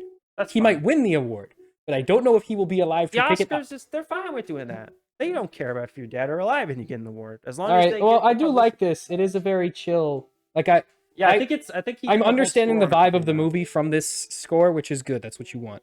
Okay. I'm gonna fast forward a bit, see if it picks up, or if it's kind of stays in this sort of piano zone. Okay, piano zone. I think it's good. Okay. I haven't heard the other ones. I think it's gonna be locking in the woman talking person. Sure. Whatever her name is. I'm so sorry. Best song, motion picture. All right. It's definitely not this. Oh wait, this is best song. Okay, never mind. Read them. Where the Crawdads sing the song "Carolina" by Taylor Swift made a song for that movie. She produced that movie. She produced that movie. She's gonna direct a movie next year. Sarah, did you not hear about that? She wrote and directed. She wrote a movie and she's gonna direct it for Searchlight next year. What movie? Something. She wrote an original screenplay and they're just gonna let her make it because she's Taylor Swift. They let someone from Cats make a movie? Okay, anytime we Taylor Swift fans, sorry, you're gonna hate me. Anytime. It's fine. We hate you. Well, I don't hate them. I feel generally neutral towards Taylor Swift. No, I don't. It's whatever. I feel like I don't know what the movie she's making is called, but anytime we reference it, we have to refer to it as that movie being made by that woman from Cats. That's how we have to refer to it. They're letting her do it because you know how she was in Cats. No, you know how she re-recorded all of her songs. Yeah, because of like copyright issues. So she re-recorded one of her songs as an 8-minute version and like made a short film to go along with it. So she made an 8-minute short film, and because of that, they're just gonna let her make an entire feature. Sure. I'm sure people in the chat know what I'm talking about. I'm sure they're all big T Swift. Hi, Alyssa. That's for next step. Anyway. Guillermo del Toro's Pinocchio, the song Ciao Papa. How do you say that? Ciao Papa. From made by Alexandra Desplat. Hold My Hand from Top Gun Maverick by Benjamin Rice. Blood Pop and Lady Gaga. Most of these songs play over the credits. All of these, except for Ciao Papa, I believe, play over the credits. As does most original songs. Yeah, so Black Panther Wakanda Forever wins. Lift Me Up by Black Panther because it's by Rihanna, Ludwig Göransson, Ryan Coogler, and Thames. Because so we got Ludwig Göransson right here already off to a banger start. Then we have Rihanna, who hasn't made music in like a decade, and everyone was like super hyped for her return to music. True. And this was the return. So I think even anything though the song's else just kind of meh. I mean, it's okay. I thought it was all right, but I think giving the award to any other thing would make people be mad. So I think that one wins. I mean, they wouldn't be mad if the other one is from Taylor Swift. That's the thing. Who's gonna be more mad? It's the Rihanna fans or the Taylor Swift fans. Well, actually, and Lady Gaga's the other one. So really, this is not as dedicated to fan base. Yeah, but this is really I'm so sorry. I think Ciao Papa is probably the one that most deserves it because it's actually in the movie. Yeah, it's actually in the movie. But the rest are not. This is really a three-way battle between Taylor Swift, Lady Gaga, and Rihanna. So who will win? Probably Taylor Swift, as in most situations. All right, let's keep going. She's got the most vicious fan base. Okay. Best drama series. Now we're in TV. All right. That was movies. Stuff now I've seen. Let's go. Except for all of these. Except for okay. Well, actually, except for one of them. Only one I've seen. Never mind. So our nominees are Better Call Saul, The Crown, House of the Dragon, Ozark, and Severance. Most notably, Lord of the Rings not nominated for anything. Well, that was a big thing because they spent so much money on it. Better Call Saul probably win. Easy sweep. What do you mean? Yeah, Better Call Saul's gonna win. So it's the follow up to one of the most critically acclaimed shows of all time, Breaking Bad. A lot of people are saying it rivals or surpasses Breaking Bad in terms of its conclusion. Which I mean, I haven't finished Breaking Bad. I haven't started Better Call Saul, so I don't know. But if you're getting to the point where you're saying those kind of words, that's pretty wacky and wild. So just to tell you a little bit, so The Crown is on its second to last season. That's what's nominated. Yeah. So they have one more season to go. They've historically swept awards. They love The Crown so much because it's their favorite thing. It's a sappy drama and it's about the royal family. Like their two favorite topics. So The Crown is in its second to last season. House of the Dragon just started, which is why I don't think it has a chance. House of the Dragon was very, very good, and I enjoyed it a lot, but I don't think that it's on the same I don't think it has a chance, mostly because it's so young. I think it'll eventually win it, but they need to I think maybe second or third season. Yeah. Because it remains good. We know for sure it's only getting 4 seasons. They've said that that's what they plan for it to have. I think around seasons 2 or 3, it'll get its award. Ozark finished its final season this year, and then Severance is on its first season, but I hear that show's like one of the greatest things ever made. Yeah, I hear that show's amazing. It's on Apple. Apple TV does make good shows, though. I was going to watch it over the break. I just haven't had a chance. Yeah. I think they are going to give it to Better Call Saul. It's in its finals. It just finished. It's critically beloved. It's Vince Gilligan. It's Breaking Bad universe. I think it's probably going to be Better Call Saul. Yeah. And then the rest of these have more seasons coming, so they'll have a chance again. Other than Ozark, which everyone just feels is inferior to the other 4 anyway. Yep, so which is fair. Yep. Next thing. Okay, best musical comedy series. We have Abbott Elementary, which had the most nominations out of all the TV shows. What? Wednesday's not a musical or a comedy. The Bear, Hacks, Only Murders in the Building. It's good to see that in there. And then Wednesday. So Abbott Elementary is getting nominated for its first season and the second half of its... No, it's just the second season, I believe. The Bear was in its first season. Hacks was in season 2. Only Murders was in season 2. And then Wednesday obviously just came out. Yeah. I think it's probably going to be Abbott Elementary because they're in love with Abbott Elementary. Yeah. It's a network TV series that's actually good, which is a miracle. Which doesn't happen so much anymore. But The Bear, all of these, I think, except for I think Hacks, really any of these could win. I don't think it's going to be Hacks. I think the consensus was that season 2 is not as good. I haven't even. Only Murders is a good show. Season 2 is also not as strong as the first season. It's still worth watching though. Wednesday, a little too popular. I think it's and also I don't think it's that great of a show. But the consensus? You're forgetting one. Isn't that Jenna Ortega's hot? Well, Sam? there's that, but no. See that little name right there? He's pointing to Tim Burton. Yeah, that says Tim Burton right there. That's like a +5 points right there, just for having that little words right there. I don't know if that's enough to carry it. I don't know if that's enough to carry it, but what stands out about the rest of these? Any of these could win. One of them has Steve None Martin. of these, except that one, says Tim Burton. True. I think it is Abbott Elementary's award to lose. I think Abbott. I think it's really between Abbott and Wednesday. Wednesday just because it's popular and Tim Burton's attached. Abbott because they really like Abbott. And it's a good show. It's worth watching. And I watched the first season. I forgot most of what happened in it, but it was okay. Yeah. I mean, it's a network sitcom. Yeah, it's like The Office in a school. There's a ceiling. Yeah.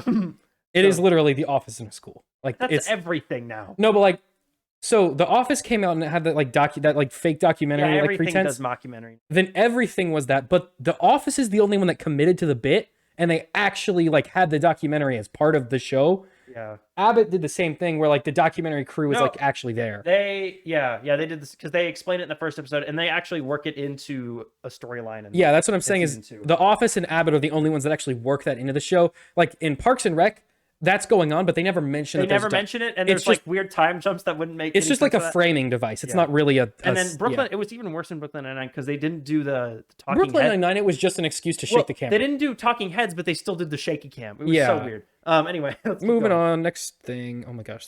Page 5. Best limited series, anthology series, or television motion picture. Oh my gosh. What a fun category. We have Blackbird, which is an Apple show. Dahmer. Let me read the full title. Dahmer Dash Monster: the Jeffrey Dahmer story. Okay. The greatest title ever made. The Dropout on Hulu, Pam and Tommy from Hulu, and then The White Lotus. The White Lotus on their website, it's the poster from the first season, but the second season, the one that's nominated. Don't know. I think I think it is a shoo-in for Dahmer just because that's the only one they've seen. I feel like it's gonna be The White. I think White Lotus is probably the best of these shows from what I've heard about them. But They haven't seen this. They haven't seen this. They haven't seen this. Everyone has seen that. That one's iffy. I don't want Dahmer to win. Nobody's rooting for Dahmer. I don't like Dahmer. I think it's overhyped as all get out. But I feel like everybody watched it and went, gross. Okay. And that was the reaction. Yeah, gross. Nobody was like, that was the greatest TV show of the year. They watched it and went, gross. They watched it and went, gross. I need to tell everyone else to watch. Like, no one actually watched it because they enjoyed it. They watched it because they were like, what's going to happen next? You know, even though it's based on real life. Even though you can Google what happened next. Just Google them. All right. Best actress for limited series, anthology series, or television motion picture. All right, I'm going to read this one. We got Jessica Chastain. Yep. From George and Tammy. We got Julia Garner from Inventing Anna. We have Lily James from Pam and Tommy. We have Julia Roberts from Gaslit. And Amanda Seyfried from the Dropout. Or Dropout, comma, the, for some reason, as it's written on here. Yeah, I don't know why they do that for some of these and not others. Just like Tommy, comma, Pam and. I think for limited series, I think it's probably going to be Amanda Seyfried because they fired the original actor who was supposed to play that character. She also has the coolest last name, so that they could have her play her instead because they liked her so much for that role. Yeah, fair. So I feel like it's probably going to be. I haven't even heard of any of the other ones. Okay, best actor for limited series, anthology series, or television. We have Tom Egerton from Blackbird. Edgerton. Yep. Sure. We have Taron Edgerton, by the way. I think you said Tommy something. I said Taron. Oh, you did? Okay. Colin Firth. Colin Firth from Staircase, comma, the. We have Andrew Garfield from Under the Banner of Heaven. TV show no one saw. I've never heard of that. We have Evan Peters from Dahmer - Monster: the Jeffrey Dahmer story. That one could have used a comma in a weird place. And we have Sebastian Stan from And Tommy, comma, Pam. Okay, real quick. My favorite part about the Dahmer title is that it's obviously that Why is it 3 titles? They kept adding more. It probably started as the Jeffrey Dahmer story, but they were like, well, if we want to do more of this type of thing, let's make it like Dahmer. The start of a series. Let's call it Monster: The Jeffrey Dahmer Story. And then people were like, well, if it's just called Monster, will they know it's about Jeffrey Dahmer? And they're like, you're right. Put Dahmer again. Let's call it Dahmer Monster: The Jeffrey Dahmer Story. It's just get everything. You need to have Dahmer twice, or they'll forget by the end of the sentence what they're saying.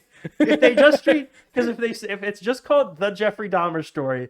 After they read they're out of there. They're not going to read the rest of that title. Dahmer is a series made for people that the title is made for. Which is the idiots. Kind of person that forgets what the first word of the sentence was by the time they get to the second to last word. Who sees a title that's 5 words long and stops reading after the first word because they're already not interested. All right. I do think Evan Peters is probably going to win. Yeah, to be honest, I think he's I haven't heard of any of these shows. Andrew Garfield's really good, but... Yeah. You definitely heard of Pam and Sebastian Tommy. Stan. I have not heard of Pam and Tommy. You did. There was ad for everywhere in America. I have YouTube Premium, so I don't get ads for things. Yeah, but even like on television, I don't watch TV. That's true. Sam I live an ad-free life. Sam doesn't experience advertising because he lives in ad-free universe. Because I only watch shows on the only time he sees ads is when he's at work and the TV in the background is playing. I'm not even kidding. That's literally because I have YouTube Premium, so I don't see ads on YouTube. I rarely watch shows on Hulu. Really, it's Rick and Morty, and that's it. All the shows on HBO Max don't have ads, except for other shows on HBO Max. Apple TV doesn't really have ads, except for other shows on Apple TV, none of which these are. Mm-hmm. Except for Blackbird, that's an Apple. But they didn't have any ads for it on Apple TV. They were only advertising some other thing, I guess. So yeah, I just don't see ads. Sam has no idea what's going on in the world in terms of what's being most of the trailers I see are like before movies. All right, let's move on. Anyway, moving on from this. Best not even television really actress from a drama series. We have Emma D'Arcy for House of the Dragon, the only acting award. Oh, you know what? I did want to mention. Why? Oh wait, this is limited series. Where's regular dude? Okay. Wait, this isn't it either. Where's regular actor for show? Is it the next one? Page. Okay, well, there's something I want to mention when we get there. But okay, yeah. Best television actress for drama series. We have Emma D'Arcy for House of the Dragon, Laura Linney for Ozark, Imelda Staunton from The Crown, Hilary Swank from Alaska Daily, a show literally not even the people who were like reading the announcements. And then Zendaya for Euphoria because Euphoria is still a thing. I think this is really between Emma D'Arcy and Zendaya. I think it's probably Zendaya's not going to show up to this though. She won't show up, but she's also Zendaya. True. I think it's probably going to be Laura Linney. because Ozark was in its last season, and she was like, Is she the main character? she was like the show is about a husband and wife who like do drugs, right? And they get swept up in the drug world. And she's kind of like turns into like the antagonist of the show. So it's Breaking Bad with a girl.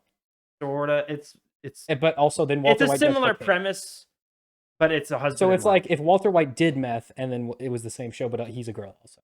A little bit. But sure. But I think it is probably going to be Laura Linney. I think they're probably going to give her that award just because Ozark's in its last season and it's their last. Well, see, the reason I said these two is because those are the two shows I've seen. Anyway, moving on. You did watch Euphoria for some reason. I did. Well, Very everyone else was popular with talking the about it. kids. Everyone at my work was like a big fan. All Best right. television actor, drama series: Jeff Bridges for The Old Man, Kevin Costner for Yellowstone, Diego Luna for Andor. That's cool that he got in there. Mhm. Bob Odenkirk for Better Call Saul, and Adam Scott for Severance. This is Bob Odenkirk's award to win, and if So, nobody else is even close. I wanted to mention Viserys, the guy who plays Viserys Targaryen, is not nominated. What's his face? Why can't I remember anyone's names today? I'm gonna Google. Matt Smith. No, not Matt Smith. Is it not Matt? I know he's the main dude. He's a dude. He is like the husband character, but okay. Harry Lloyd played Viserys Targaryen. By far and away, the best performance of that show, hands Was he down. the main character though? No, but he was the king. So I feel like And over the course of the show, he's like Slow slowly down. decaying and he's slowly aging. And they do a really cool job of like CGIing like to the like this man gets so he's like parts of his face have decayed I wonder off. if he's a supporting actor. Maybe. But the fact that he wasn't nominated is, I think, he had the best performance of that show, hands down. I think this is Bob Odenkirk's award by far, though. I think this is Bob's. It's not going to be Diego Luna. It's not going to be Kevin Costner. It's definitely not going to be Jeff Bridges. I really wish it was Diego Luna because he was really, really good in Andor. But I don't Star think they Wars. will because they hate Star Wars. Yellowstone's also too big, and The Old Man was not good. Adam Scott has a 10% chance of getting it, but it's Bob Odenkirk. Yeah. All right. Best television actress, musical or comedy series: Quinta Brunson for Abbott Elementary, Kaylee Cuoco for The Flight Attendant. I forgot that had a second season. Why is her picture the only one that looks like she like took it By herself? Like she forgot to submit one, so she like quick threw on a dress and like went into her kitchen and like took a selfie and then submitted it. Selena Gomez for Only Murders in the Building, Jenna Ortega for Wednesday, Jean Smart for Hacks. They're going to give it to Jenna Ortega. Yeah. But I don't think she deserves it. I don't either, but I think she's a They're going to shoo-in. give it to her because it's Jenna Ortega and it's super hot right now. Like I said, she carried that show, and to be fair, if you do carry a show, that's worth something. Honestly, I do think it is her probably... performance is good. Like she does a fantastic job as the character. The only one else I think who could win is Quinta Brunson for Abbott because they love Abbott. They do love Abbott, and she is funny. Honestly, I think Selena Gomez probably deserves this one. She carries a lot of like the serious have no idea what's going on in that of show. Only Murders in the Building. So I think it probably deserves to be her. And I don't know anything about Hacks or The Flight. I think I've seen one episode of The Flight Attendant.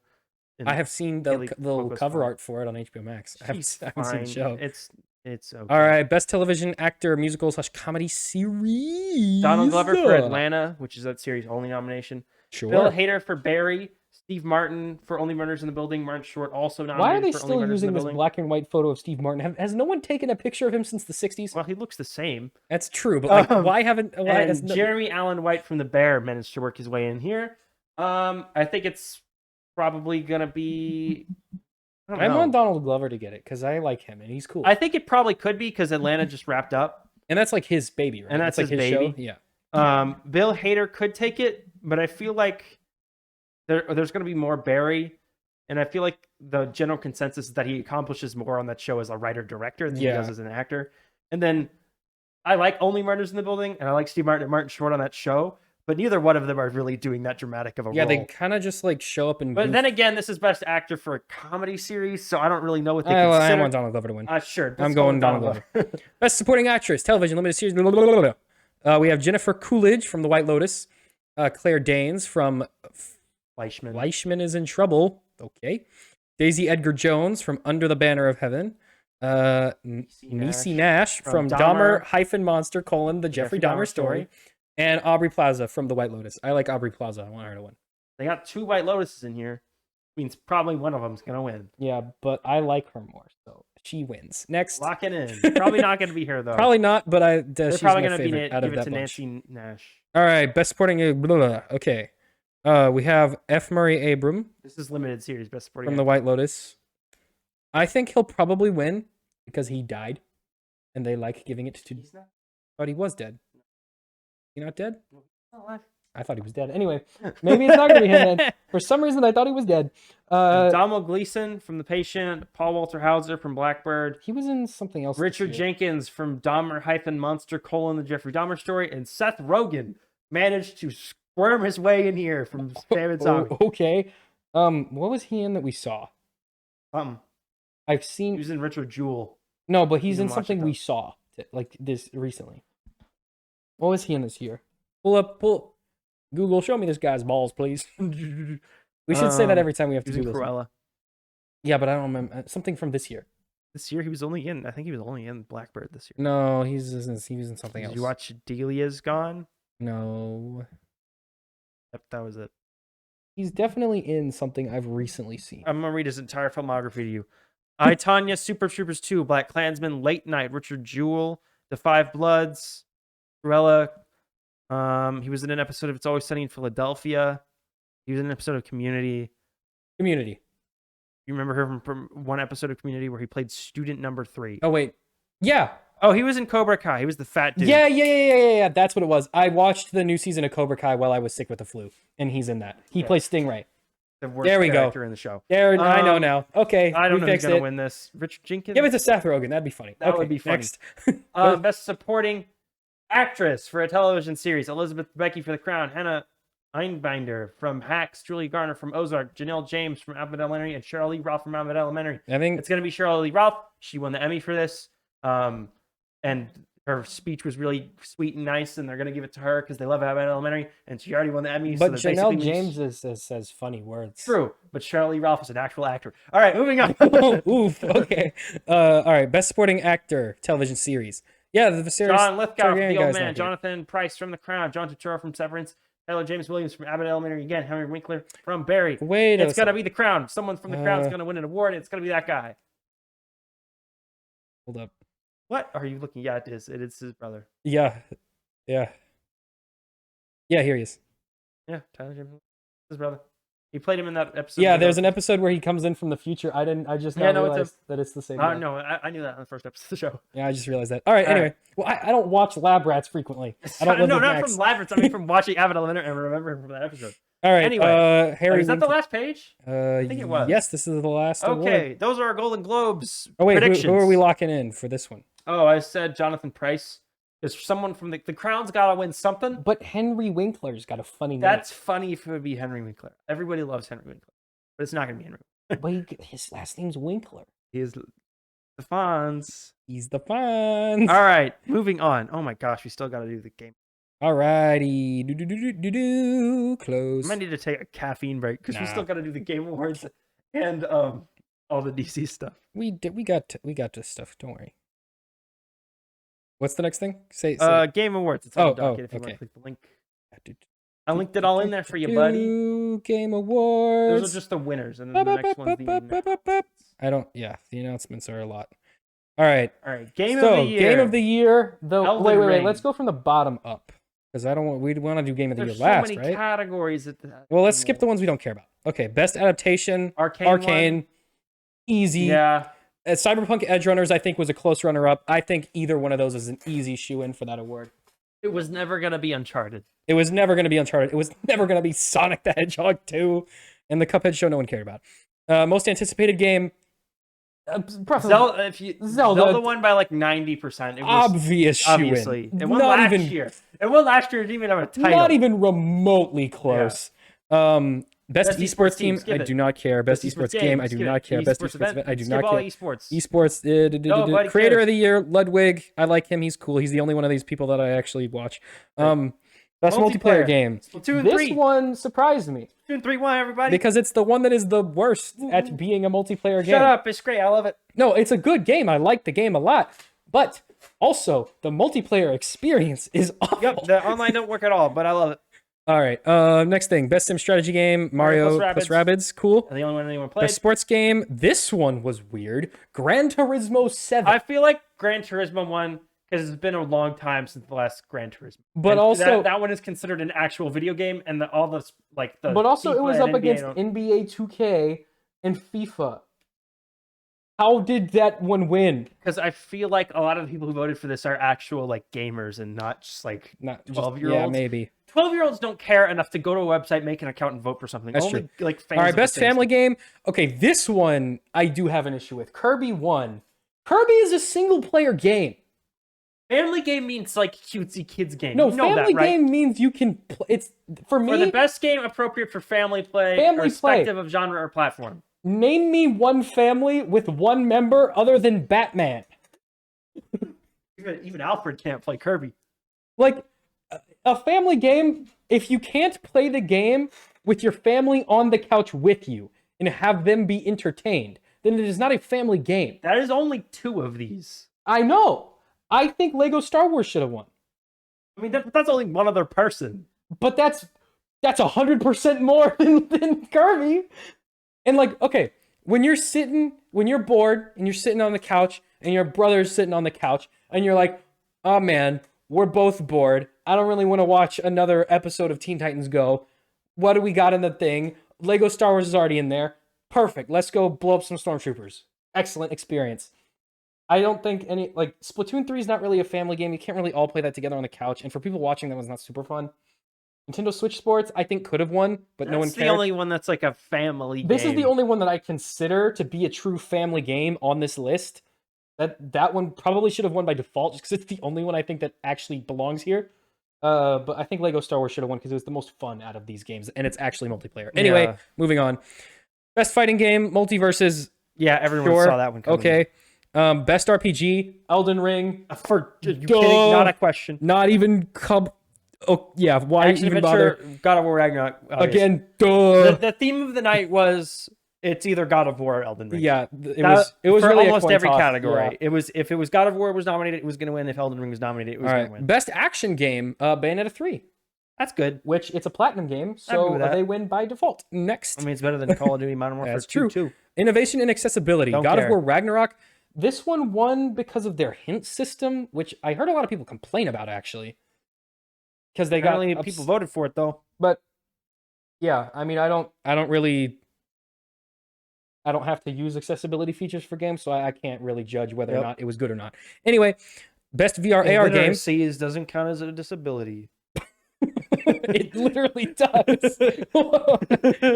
Anyway, best VR/AR game. No, Among Us didn't win. Among Us didn't win, which is a shame. I'm sad. That would have been a meme. Alrighty. Best community support. Is my mic working like this in this position, by the way? It should talk. Hey. Yeah, you're good. Hey, we're good. Am I in the red, though?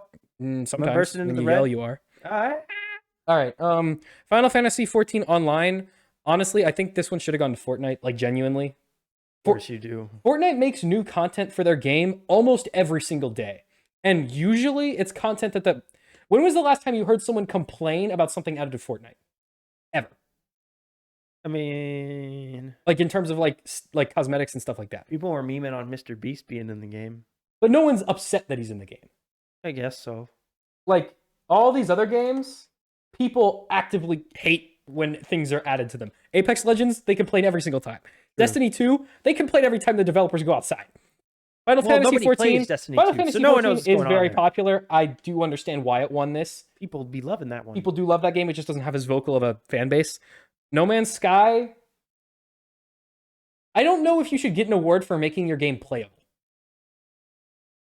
I guess. Like, sure, the game was horrible at launch, but does that mean you should be awarded for making it function? It should have just functioned. You think that'd be the default, Sam.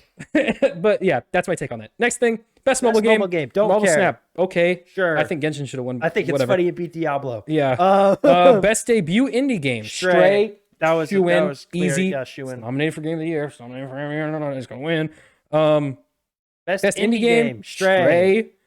Those are... I don't understand. Debut and best. I don't understand why these are different categories. Okay. This is...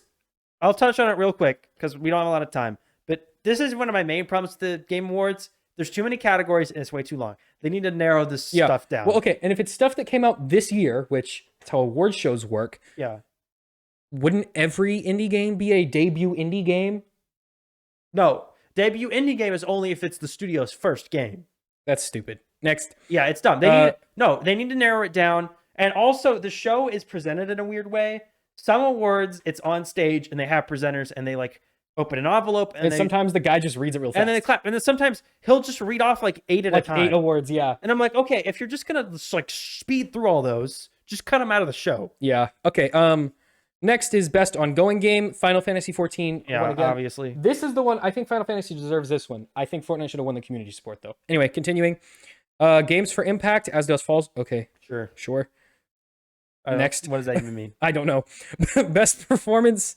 Best for Judge, God of War Ragnarok. Easy shoe in. Best His only competition was the other person from God of War Ragnarok. Yeah. Best audio design, God of War Ragnarok again. Honestly, I think got better audio design than Gran Turismo, apparently. Yeah, I think Gran Turismo probably should have won this one, but those cars sound like real cars. But moving on. Best score / music, God of War Ragnarok. I think Elden Ring should have won this, but honestly, it's kind of a coin toss for those. Yeah, but again, personally, like, okay. The theme of the night was Elden Ring versus God of War Ragnarok. And Nintendo was there. I'm going to play you a bit. I'm going to play you a blurb here, all right? And you let me know how honest. We're going to get copyright striked by 2 companies. It's okay. FromSoft doesn't care. Sam, you realize that John Williams score you played earlier was Universal? It's okay. He's cooler. He's cool. He's not going to copyright strike us. He doesn't even know what YouTube is. Sam. Exactly. He's 95 years old. But listen to this. Here it comes. That's scary. Is that not the most epic video game soundtrack of all time? That's kind of cool, for real. That's definitely the most epic of all time. And then... I'm hip. I spelled that wrong, whatever. I'm sorry, there's dead air going on right now, but this soundtrack's pretty dope. Yeah, it's freaking awesome, right? And then here's... jamming out over here on the Here's the one from God of War Ragnarok, which I don't think is bad, but I don't think it's on the same level. God of War Ragnarok. It's good. They're both good. It's good, but you gotta admit, I think Elden Ring was a little bit more. I mean, but anyway, moving on. I don't know crap about music. Our one guy who knows anything about music is not here. Yeah. All right. Best art direction, Elden Ring. I think Scorn should have won this one actually, but Elden Ring had really awesome art direction too, and I'm not upset about that. I'm happy that somebody won. Yes. Best narrative. Shoe in for God of War. Take that. So that was not even really the fact. Elden Ring should not have been nominated for this one. It was. The world is incredibly cool, and it has a lot of really cool things you can find, like discover about it, because it was written by George R.R. Martin, and he's very good at world building. But the actual story, if you don't go out of your way to talk to every NPC and rifle through every book in the game and look at every item description and watch Vati video for 9 hours, watch 20 YouTube videos, you're gonna have no idea what is actually happening. Yeah. Whereas God of War, it's known for basically being like a cinematic experience as a video game. So yeah, God of War, easy winner. Next, best game direction, Elden Ring. Yep. What is game direction? That was you're gonna win game of the year. Yeah. Certain was game direction. If you win one, you win the other. And game of the year, Elden Ring. I'm so sad it beat Xenoblade Chronicles 3. My favorite video game of all Everyone's time. Favorite game that everyone played. Correct. All right, you want to move on to the announcements from the game? Moving on to the announcements from Just to break up the game. 900 different awards they gave out. They also announced 37 million other at the exact same time. Okay, I'm gonna try to speed. I'm not gonna watch every trailer here because I think that would be actually crazy to try to do. But we're gonna speed through these here. All right, Final Fantasy 16 got a new trailer. From Software reveals Armor Core 6 Fires of Rubicon. Cool. Hades 2 announced. Cool. Very cool. I like Hades. I do like Hades. That is a sick game. Ken Levine's next game, Judas, finally revealed. Awesome. Good for him. They put the name wrong here. The game's called DS2, not Death Stranding 2. DS2 officially announced. We're getting more Death Stranding. The second ever Strand type game. How do you feel about the second other ever? than Mario Odyssey. No, Mario Odyssey's not a Strand type game. Cool, thanks. I mean, Hideo Kojima rewrote Death Stranding 2 after the pandemic because he was like maybe making a story about a pandemic killing everyone. Bad idea. Idris Elba is in Cyberpunk 2077 now. All How right. come the new trend in video games is just like using random actors' likenesses? Wait, I have things? the thing. All right, I don't think anyone could hear that, but I played the Cyberpunk noise. All right, anyway. All right, here's the thing we care about. Next thing. Star Wars. This Jedi one I am going to play, actually. Survivor. This one I actually do care about. The game that... What on earth is this? Mute. Shut up. Okay, I'm not playing it on here. This is a horrible video player. YouTube. So, Jedi Survivor will probably be the game that makes me go, fine, I'll buy a PS5. This is the only one of these games I'm probably going to buy. Just being honest and here. It'll probably be the worst one at launch. Yeah. EA's real good at doing that. They're so good at video games. Oh, I got it. Got the mute button. Oh, I do want to mention, though. I think this is the trailer? This was the one posted 4 days ago. Oh, okay, then we're good. So this area has been drastically changed. There was way more vegetation here in the first trailer. Maybe it's a different big change. But no, it's the same one-armed dude. Oh. Who's the one-armed dude? We don't know. That's one of the many mysteries of this game. I think I saw something that he was the guy from the High Republic. We don't know. We have no idea right now. Maybe he... Although, notably, I do want to mention this hyper nerd territory incoming. So it's something the writers do not know about. He had a red lightsaber in the first trailer. His eyes are bright blue. Interesting. Moving on. Okay, and then we get look at gameplay. It looks... Forcing some... looks the same. All right, pause. That is my biggest concern with this trailer, is that it looks like they haven't really changed any of the... Well, but what can you really change? If you're not going to change any of the gameplay they mechanics, did change then why are we making a sequel? Because the story is continuing. They're continuing the story of the game. Same reason God of War got a sequel. The gameplay wasn't really different. But they did alter the gameplay in God of War. They gave him one other weapon. But they made like visual obvious changes to there are visual changes to his combat. We're going to get to that later. He only has the one lightsaber in that clip. True. In the first game, he had the split saber, but it would only actually split as a third third attack animation. Here he actually fights with two different lightsabers. What do you think he can block with one and fight with the other. What do you think the excuse will be for him not having any force abilities for part of the game? Well, we're about to see. It's a concussion. Oh, yeah, he's going to get hit on concussion. The head? Yep. Concussion, lose force powers. Okay. So here we have she's back a Jedi again. Sayers shaved her head and got attacked by a very mean cat, it appears. And has collected a bunch of the Jedi Temple archives. Yeah, so I do want to point out some things about the things going on. Oh, BD1's still here, by the way. BD1's still here, like BD1. That guy's cool. That's not a guy. I think that's Mirren. That's not Mirren. He doesn't have a hat. He does not have a hat. These are archives, not holocrons. Don't get those confused. Those are different things. One is books, and one is a different. One is a glowy book. One is a glowy cube. Oh, here's a new thing. This is cool. You can pick them up and force them to kill their friends. Shoot his friends. That's fun. I mean, more of a dark side like thing. That. But that's pretty freaking fun. Oh, by the way, the main thing I want out of Jedi Fallen Order 2 is, one, for the game to work, and two, I want to be able to customize more of my outfit that isn't just ponchos. I don't know if we'll get customization options. I do think the game will run better just because it looks like it's in the same engine. So they've had a lot more time and experience building in this engine than they did before. Now it is still EA, so it absolutely won't, and it will have a ton of bugs.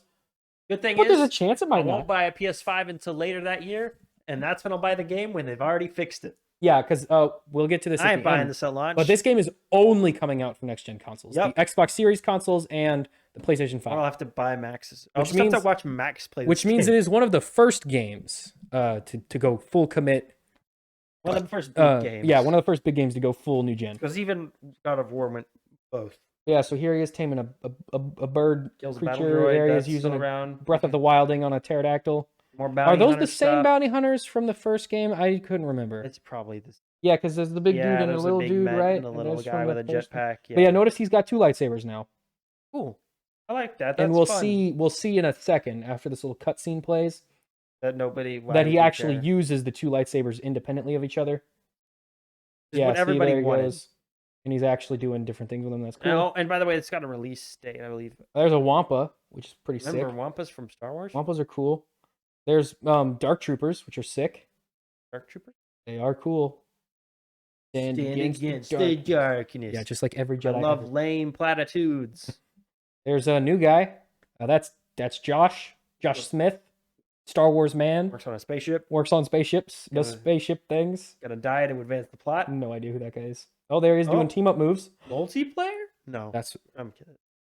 It's not gonna be maybe. Sam, you think EA is gonna work long enough to make a game that works Maybe. for two people? At I mean, once? what? The first one came out 2019. It's been 3 years now. Maybe they figured it out. Anyway, here he is fighting a rhinoceros monster. There He's he's got a beard beard now. He's all grown up. He's a man Good now. for Cameron Monaghan. There's Somebody. that guy. Force freeze is different now. You can. more It's more powerful. powerful. Yeah. See, there he is using the 2 lightsabers for different things. Yeah, I get it. Oh, he's got a grapple hook now. Well, no, not a grapple hook. He forced. You know how Princess Leia pulls herself towards stuff. You know how every new Force ability they give to a character in the Star Wars movies, they just give to Cal Kestis in the next thing he's in. Got to me. Yeah, so he has that power now. He can do grapple hook with the Force. All I want from my video games is a grapple hook. It's okay when Cal Kestis does it. It's when Princess Leia does it, it's dumb. When Cal Kestis When does it, it's cool. CGI, elderly Princess Leia. Honestly, the biggest problem with that is that floats she didn't back die into in a that scene. spaceship. If she had actually just died there, it would have been a much more better movie just in general. Just- Anyway, we're not talking about that right now. How unfortunate is it?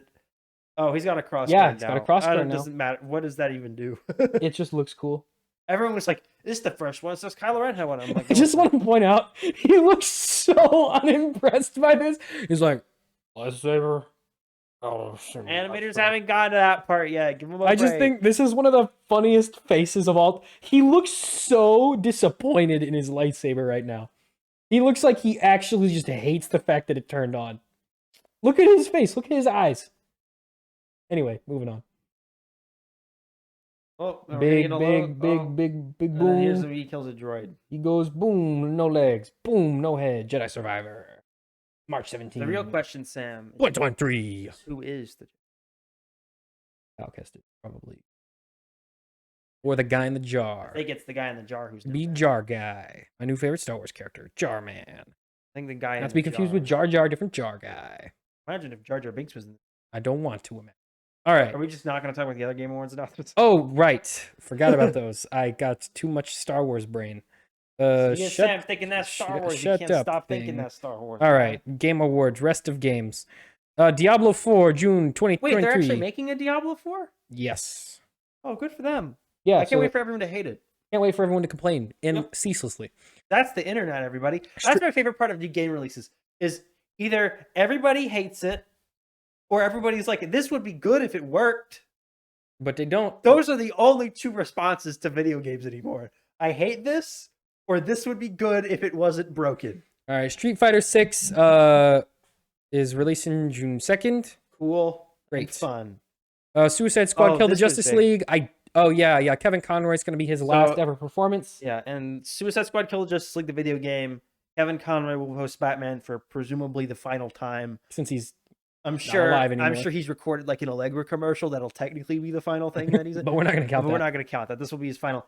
And it's kind of sad because he's going to be playing evil Batman. Yeah, which is a little But that's, unfortunate. that's sad. As long as it says dedicated to Kevin Conroy at the end, Yeah. we're good. All right. Unless the game sucks. Unless the game sucks, which it might, but and hopefully then not. we got our first clip of the Mario movie. Mario Bros. Movie got a new mean- trailer. Should we play the trailer? No, it's not a trailer. It's just a care clip. enough. It's just him Yeah. wandering around Mushroom King. It looks. It looks like fine an enough. Illumination movie. There's a lot of slapstick. Tekken 8. Or Tekken. Cool. Horizon Forbidden West DLC. He's going to Hollywood. Woo woo. Crash Team Rumble 4v4 multiplayer basketball looking thing. So they're doing the next Crash thing will be a multiplayer like competition thing. I liked how he announced it in the costume. I hate that he talked for like 5 minutes. And I all didn't his jokes watch were the not whole funny. thing. I couldn't sit through. I only watched the end. I watched like the last 30 minutes. I of it. tuned in. I was in and out. I watched the part where Animal from the Muppets showed up, and then after that, Oh yeah, where he's I like clicked simping out. for Millennia loved for no that. reason. Where he's like Millennia. That was funny. I like the part where he was just yelling at Jeff Neely from like. Oh my God. that was funny.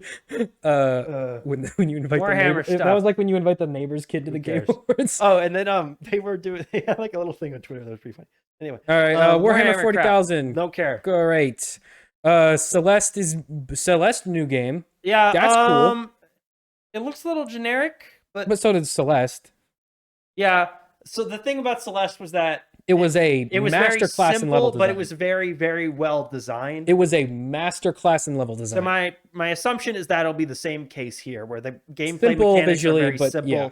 but the levels themselves are very well designed yeah. the way they implement them. Bayonetta spin-off game. Yeah, that's kind of fun. Just full Bayonetta spin-off game announced. at the It's Game so Awards. weird to me that they keep throwing money at Bayonetta stuff, and obviously no one's buying these games. No one cares. Like the novelty on the Wii was like, whoa, naked lady on the Wii? Yeah. And then they made another one. They were like, okay, naked lady on the Wii. And then they made the third one. They're like, okay, a naked lady on the Switch. We have other naked ladies on the Switch. We don't need another one. And then now there's It's just funny because Bayonetta, but she's like a seem to be kid. so loud on like Twitter. And they're so silent. They were so loud about there not being any news about Bayonetta 3 for years, and Yeah. then they finally came out and everyone was just like, Well, I think Got it. part of the thing with Bayonetta 3 is also the thing with the voice actor. "Podcast dog, Podcast dog, hello. Everybody say What are hi. you She's doing?" here, everybody. I think the whole debacle with the voice actor kind of muffled a lot of the hype for the game. Yeah, Even though it ended up, she ran away. she got something. Yeah, she stole something and ran off. Even though it ended Find up, that later.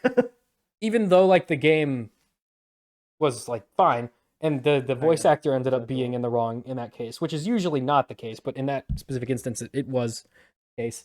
That kind of muffled a lot of the hype, I think. Yeah. What is this? Is this an action game? It is a like I Is think it a platformer? I guess I'll pull up the trailer. All right. Well, you're doing that. Kill time while I close this door. That's just leave the door open. It's fine. They're not watching whatever show they're watching. It's I don't want anyone to walk in here though. It's fine. All right, fine. If Stop yelling if at someone me. wants to walk in here, they'll just open the door. That's true. They would just. All right, so They here's don't the trailer care from the about Bayonetta game. It looks really different. It looks totally different than what we got before. Looks like a kid's game. Yeah, so she's gets this is just I think flashbacks of the other games. There's an Angel Man. Remember Bayonetta? I think there's a announcer talking about look at all the cool stuff Bayonetta's done in her life. Remember And then it's now like, what if blah, blah, blah. what if What if go she back was what if she in was a like cutesy, 12? cutesy kitty game? Imagine if that For baby. character known for being naked lady on the Wii was a child. What if it was a baby game? We can't make her naked in this one. 'Cause that would be illegal. That would be illegal. But yeah, Maybe not. Bayonetta Origins. Come on, show me the thing. Yeah, it looks like this. Oh, okay. Like a story? What? Yeah. I don't. I don't know. It looks like a I guess it's a platformer. action platformer, but like not really. Looks very linear. Yeah. Super duper linear. Like it looks like you every can shot in only the go trailer is her straight. walking on along a path. Yeah, and then notice when the enemies attack, you get transported into enemy attack space. It's not like in the world. Yeah, it which looks is- like a dungeon crawler almost. You know what? Yeah, I think that's what. Yeah, it pretty much But is you're that. in like in a forest. Yeah, You're- like a you're very obviously linear in, dungeon like, crawler. Dreamy angel world. I think this is Bayonetta before she's in the games. Fun. Okay. Cool. Bayonetta stuff. More Bayonetta Neat. stuff that I will not play. Yeah. I don't play Bayonetta either. I'm sorry. Hellboy. This looks neat. This looks so cool. Like visually. I'm not gonna pull up the trailer, but It appears that they're doing a game, and they're just doing the entire game in the style of Mike Mignola, who designed the character and did all the art for the comics. Yeah, which is super cool. Which looks amazing. And everyone was like, they can't ever adapt this. It's not adaptable. Well, guess what? They just Guess did what? a It's video very actually game. you can definitely do that. Looks fun. Crime Boss. So we have a GTA knockoff. Cool.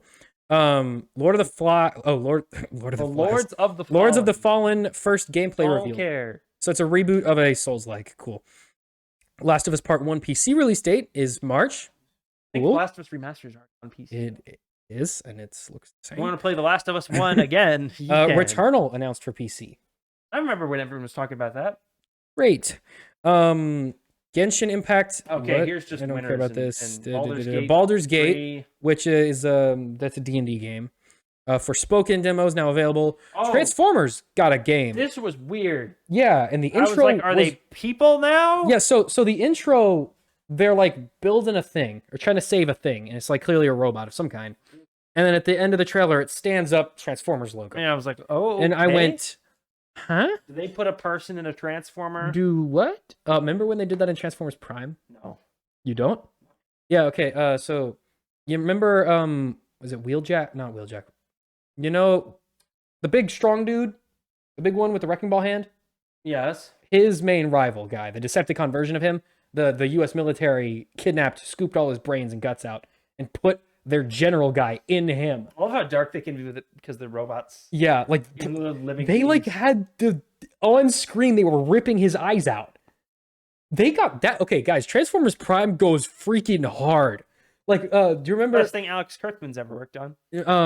Remember RC's friend, the red one, Who dies in the first episode? who dies in the first episode in like a super gruesome way? They like stab him and then eat him alive. Bleed him out. Yeah, and then he becomes a zombie later on. Yep. That's such a good show. I mean, it hasn't aged super well. Oh, the animation. The animation is not good, It's crap. but the story I think still holds up for the most part. And maybe the later seasons are better. Banishers. This is made by the people who did Life is Strange, and it's an action game. Oh, they're actually making a video game? Yeah, so they're making a video game instead of a novel that you I can didn't even know watch. they could do that. Yeah, I didn't know they could do that either.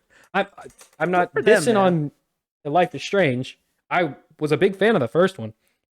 Then they They're made just, more. They're just not really video games. They're kind of just movies that you watch. Let's make them Netflix shows. They could. I mean, they literally could. Netflix has those choose your own adventure shows you can do. I'm saying, everybody. Single player magic first person shooter Immortals of Avium. Sure. Okay. Gearbox announces Remnant 2.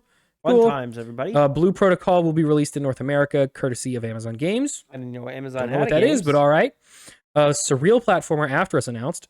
Julio. I like me a platformer. Replaced new trailer revealed at Game Awards. Okay. Vampire Survivors. Cool. Dead Cells. Return to Castlevania. What? Yeah, Dead Cells is doing a Castlevania collab. Might have to play Dead Cells now. Yeah, I know. It's pretty crazy. Yeah, it will have That's neat. I like that. 14 weapons, 2 new biomes, a new storyline, 3 bosses, 20 outfits, and a bunch of other I Castlevania didn't stuff. play Dead Cells, but I like Castlevania.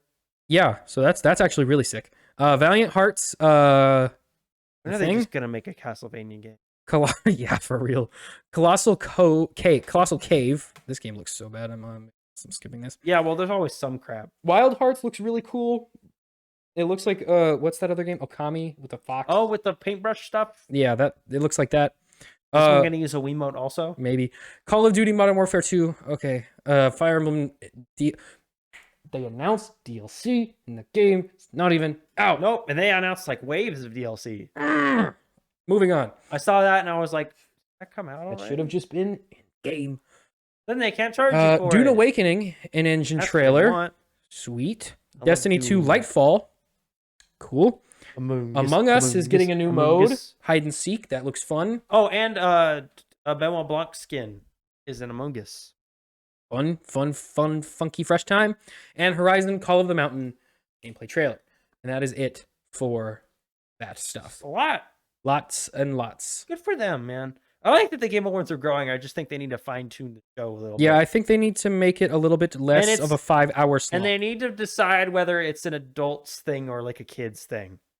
I mean, It's I think weird that they have animals show up and then they'll bring out a guy who drops like 6 F-bombs immediately. I after think that. gaming and has. then Doug Bowser Oh, goes what? and picks up an Why award. are you not YouTube? Hello, where'd you go? I think now it's just I think you gotta like move it. what? Okay, Make it full screen. okay. Now it's figured itself out. Whatever. Okay. What were you saying? I think it will always have to exist in that sort of weird medium because gaming is such a broad Yeah. thing demographic wise, especially And with- also like who's gonna and broadcast gaming specifically has always been super hard into heavy adult themes and super hard into heavy kid themes. And I think just anytime you have those two together, it gets it's a little They awkward. need, yeah, but I think they usually need to find. They need to cut stuff. All right, let's move on. Let's talk about our. DC. Oh wait, one more thing I want to our mention. last- I would like to dedicate that whole segment to my Reformed Orthodox pastor, Rabbi Bill Clinton. Thank you, Bill Clinton. That is a reference to funny Game Award thing that happened. All right, moving on. That was great. That could That- get arrested. When that moment happened, I was like, now it's the Oscars. Now it's the Game Awards. Now it's no, because the Oscars are famous for when things go horribly wrong, and that's the only time anyone pays attention to what's happening. yeah. You got to have something go wrong, and no one cares. That's when I was like, okay, you know it's a legitimate award show when somebody makes it their goal to sabotage it. Yeah, you've made it. You've made it. And I was like, Now we're in business. My question now is, we can get things how moving. on earth did security not catch him like a year before he got there?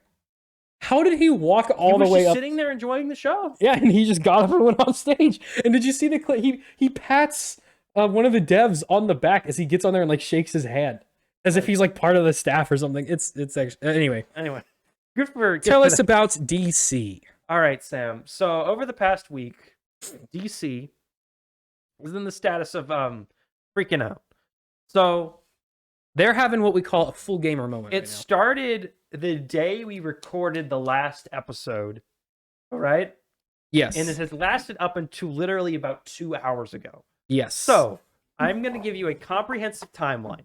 This is in chronological order for which things were announced. Essentially what happened was big dump of information, something contradicted, something contradicted, something revealed, something contradicted, something revealed, something contradicted. Yes. It was just it was a series of things being announced and leaked, somebody going, this part is true, this part isn't, but there's also this thing. And it just kept spiraling and adding on. It was snowballing all week. And I'm going to lay it all out to you. It's a lot. We're going to recap it. So buckle in. I'm going to stop after I read through everything just so we can get everyone's thoughts before we move on to the next part. Sounds good. Go for it. So we're just going to start. So on December 6th, this all started. Gal Gadot tweeted out just a random tweet to thank fans for support of her as Wonder Woman as a character, and then promised big things for the next on-screen adventure. And when she posted that, everyone was just like, okay, cool. Great. And then on December 7th, The Hollywood Reporter publishes an article reporting that James Gunn and Peter Safran have returned from a retreat in Colorado where they put together some 10-year plan blueprint and are expected to meet with David Zaslav this week. That happened 2 days ago as of recording this on Monday. In the process of the shakeup, Patty Jenkins' version of Wonder Woman 3 is not moving forward in its current iteration. Oh, no. Jenkins had just submitted her treatment for the film that was co-written by Jeff Johns. One, why is he still around? Anyway, despite the fact that DC was expecting a script for the project already. So they were thinking she was going to give them a finished screenplay, a first draft, and she handed them like a finished, complete story treatment. If you don't know, a story treatment is like 15, 20 pages. It's an outline. It's where you're going to go with all your characters. That's what events. the chat GDP spits out when you ask it to write a story. It's a little bit longer, but it's the general consensus of this is what the movie is. Like this is the general plot. Your script is all your scenes and all your dialogue, right? They were expecting that. She did not give that to them. After it was submitted, Warner Brothers Pictures co-chairs and co-CEOs Michael DeLuca and Pamela Abdi broke the news that the project had, as she envisioned, was not moving forward. Well, the new vision coming into play was the main factor, so the new vision of DC. Yeah, which, makes sense. DC would save tens of millions. The other factor was DC would save tens of millions of dollars by not going forward with it, as Gal Gadot would have been due a $20 million payday, while Jenkins would have gotten $12 million, and they both would have had back-end bonuses for that film as well. So what that makes me think is that Gal Gadot knew she was probably heading out and was trying to campaign to stay around. She made a last-ditch, desperate attempt. Everybody tweet to rally. Everybody tweet to rally support, and she wants to show the studio, look at my fans. Mm-hmm. Look how dedicated they are to wanting me to be Wonder Woman. And then no one really cared because no one really knew what was going on. Well, if she was like, guys, show your support for the DCEU and for Wonder Woman. Really, Wyatt? Wyatt's coming back here. You guys with a remember blender. Wyatt makes a shake to interrupt the show? All right, I'm gonna pause the recording. All right, we're back. Hello. Hi, everybody. Wyatt left. I got blender. Okay. Yes. Did you start it? Gal Gadot. Right. Okay, so I think her Twitter thing was a last-minute bit to garner support. Obviously, it didn't pan out. The most likely scenario is that Gunn is completely shutting the doors on the Snyderverse and the cast that Snyder has set up for his universe. More details on that in an hour. Yeah, we'll get there. Man of Steel 2 would likely be shut down as well, along with the removal of Jason Momoa as Aquaman. Which I don't think Jason Momoa would be too upset about. All three of the characters, so Aquaman, Cavill, and Gadot, were all supposed to show up for cameos in the Flash movie. Cavill shot his cameo in September when he shot the same cameo for Black Adam. Makes sense. But Warner's is considering removing all three of them because they do not want to promise anything that they will have. They have no plans on actually delivering. Fair enough. Despite this, plans for the Flash have not been finalized, and the picture is yet to be locked. So they're essentially every week just shuffling these people in and out of the cut. They have no idea what they're going to do. Yes.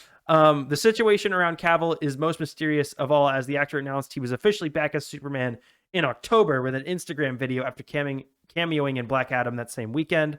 At the time, DC was meeting with writers about a sequel to Man of Steel starring Cavill, with Andy Muschietti, who directed the Flash movie as well as the It movies for Warner Brothers. He was being courted to direct a Richard Donner-esque film adaptation.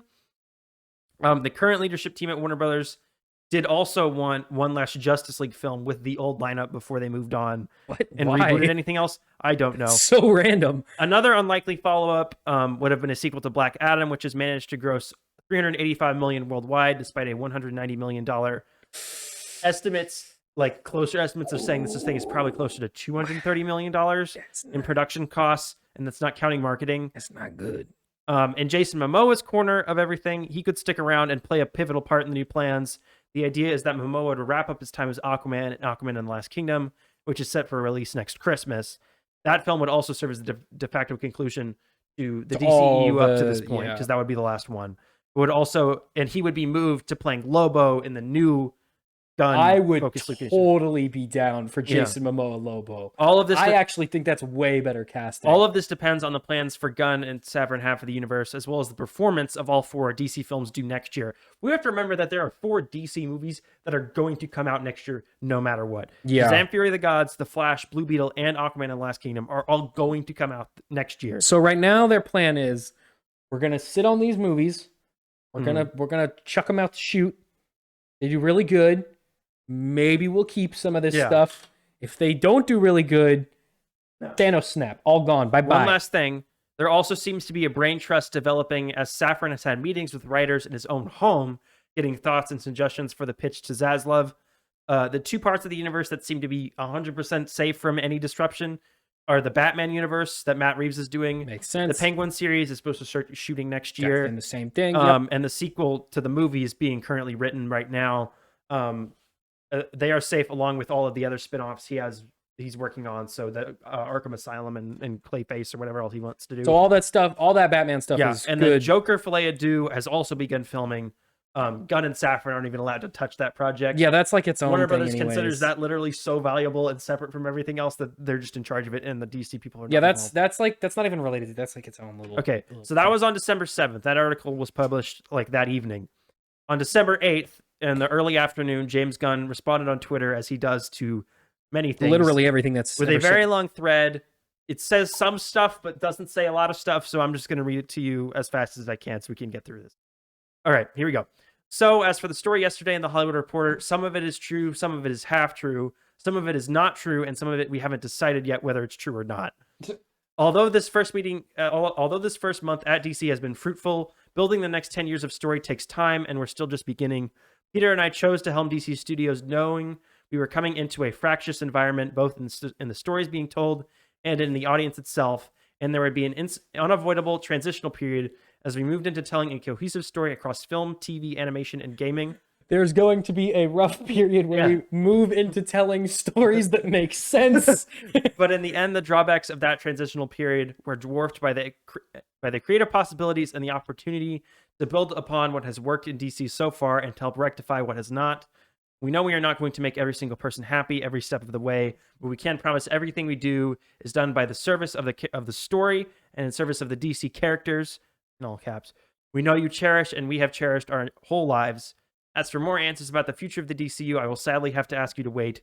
We are giving these characters and the stories the time and attention they deserve, and we ourselves still have a lot more questions to ask and answer. And then he posted a picture of the Alice Ross art of the Justice League. I think Tetsuya Nomura would be a great choice to write the next phase of the DC universe. Write Kingdom Hearts. He writes Kingdom Hearts and like all the Final Fantasy games. What a coherent narrative. Make any sense. All right. Okay, and then there's 2 more events that happened on this one day, on December 8th. Okay. So after that Twitter thread, Deadline published an article giving more details on the Wonder Woman situation, and that goes as follows. James Gunn and Peter Safran put an end to the current iteration of Wonder Woman 3 after a mere treatment was turned into the studio, despite the fact that the screenplay was expected, so that was the same. One source claimed that Jenkins could take on a new character, but this is unlikely, so she would quit Wonder Woman and move on and work on another movie with a different character, but that's probably not going to happen. Patty Jenkins received notes on her treatment she submitted before it was canned, but she defended her decisions and walked away, even sending DC film bosses the Wikipedia definition for character arc. Something they do probably need. Many staffers at DC remain in the dark, as Gunn and Safran have appeared to be focusing on how to connect the films with television series, which makes a lot of sense because his focus is very much do what Marvel does. Well, Gunn is also doing Peacemaker and that Amanda Waller Yeah, series. he wants it to connect with the stuff he's doing. There is no word yet on whether or not the Hawkman spinoff being developed by Seven Bucks Productions, not DC or WB, will go forward either. So basically, on top of this, Dwayne Johnson's production company is doing its own thing. Was internally developing a Hawkman spinoff without the involvement of the people who own Hawkman. They were just developing it based on the fact that they just thought they would let them make it because it's The Rock. And I think The Rock was entirely delusional when it came to what his role was. Reading through this entire situation, it's fairly obvious. The Rock was just like showing up and acting on impulse and just declaring that he was allowed to do stuff, and no one was stopping him. Yeah, he was very much just ran in there, was like, yes, I'm in charge now. And they went, I guess. Well, I mean, no one else is in charge, and he can beat us up. So, sure, you're in charge. There is a possibility that all the main DCU cast is dropped and recast, but a problem is they are all represented by the same talent agency, along with filmmakers Andy Muschietti and James Mangold. And Warner Brothers does not want to risk some major war with the casting agency or lose them to Disney. Yeah. So basically, if they were to fire all of them, this casting agency, which is one of the biggest in Hollywood, would freak out. Would be like, no more Warner Bros. They don't want to cut a bunch of people from DC and have Marvel scoop them all up and go, hey, look who we got. You think Marvel wouldn't scoop up Gal Gadot and throw her in Avengers something or other? Yeah. You think she couldn't be the Invisible Woman? She could be the Invisible Woman. Star hair blonde. Yeah. But Andy Muschietti and James Mangold are very interested in working with Gunn and Safran on DC stuff. So Andy Muschietti, the obvious, he's doing the Flash. He seems like a real team player. He seems to just be a guy where he'll just do anything you tell him. Yeah, pretty much. And then James Mangold is interesting. He has not worked with DC before. He's doing next Indiana Jones. Okay. And he also did Logan. So I would actually be really interested. Yeah, he's done some good stuff. DC so project. he seems to be looped into the old man's last run. Yeah. That's he's type done for that. Oh, okay. I was just picturing a Kingdom Come movie that that'd be a good idea. That would be so good. Anyway, Henry Cavill send off. Okay. Kingdom Come movie. We got so much do it. Okay. Anyway. Okay. One last thing from December 8th. This was later that night. Film reporter Jeff Snyder reveals on his podcast that a Batman movie starring Michael Keaton was scrapped by Gunn and Safran. Makes sense. Humberto Gonzalez, a different reporter for The Wrap, backed up the story and said that the project would have been a Batman Beyond movie. And that was everything that happened on December 8th. Now I want it though. On December 9th, a column in The Hollywood Reporter, so we're back to The Hollywood Reporter okay. now, releases revealing that before Gunn and Safran arrived in November, so they were hired in October, they started in November. Mm-hmm. Stephen Knight, who created and wrote for Peaky Blinders, the movie Spencer, and the Jason Momoa series C on Apple, had written a treatment for Man of Steel 2 that Warner was not thrilled with, and nothing came of it after the new leadership arrived. So they were going to maybe workshop it, but then Gunn and Safran showed up and it just stalled. The old head of DC, Walter Hamada, who left in October after Black Adam came out, had planned to use Cavill as Superman, but wait for him to return in Crisis on Infinite Earths, which have been a movie that was going to be their build. That was going to be their final move. Their plan was to do Crisis on Infinite Earths, and that would have been Henry Cavill's big return. I think that would have actually made a lot of sense. Why though? Why would you just not use him and then just have him show up again? If you want it to like narratively work, but he's headless in other stuff. It's not like Superman. Yeah, he's showing up in other things. Yeah, I don't know why you would hold off. It would make more sense if like there was a storyline where like he's been missing. I'm saying if you want to cut and rework the whole DC universe, I think Crisis on Infinite Earths would have been a great way to do it. I don't know why. I don't know why you would have waited for Superman. That was what they were gonna do before they're now reworking everything. Yeah. So even that doesn't make a whole lot of sense.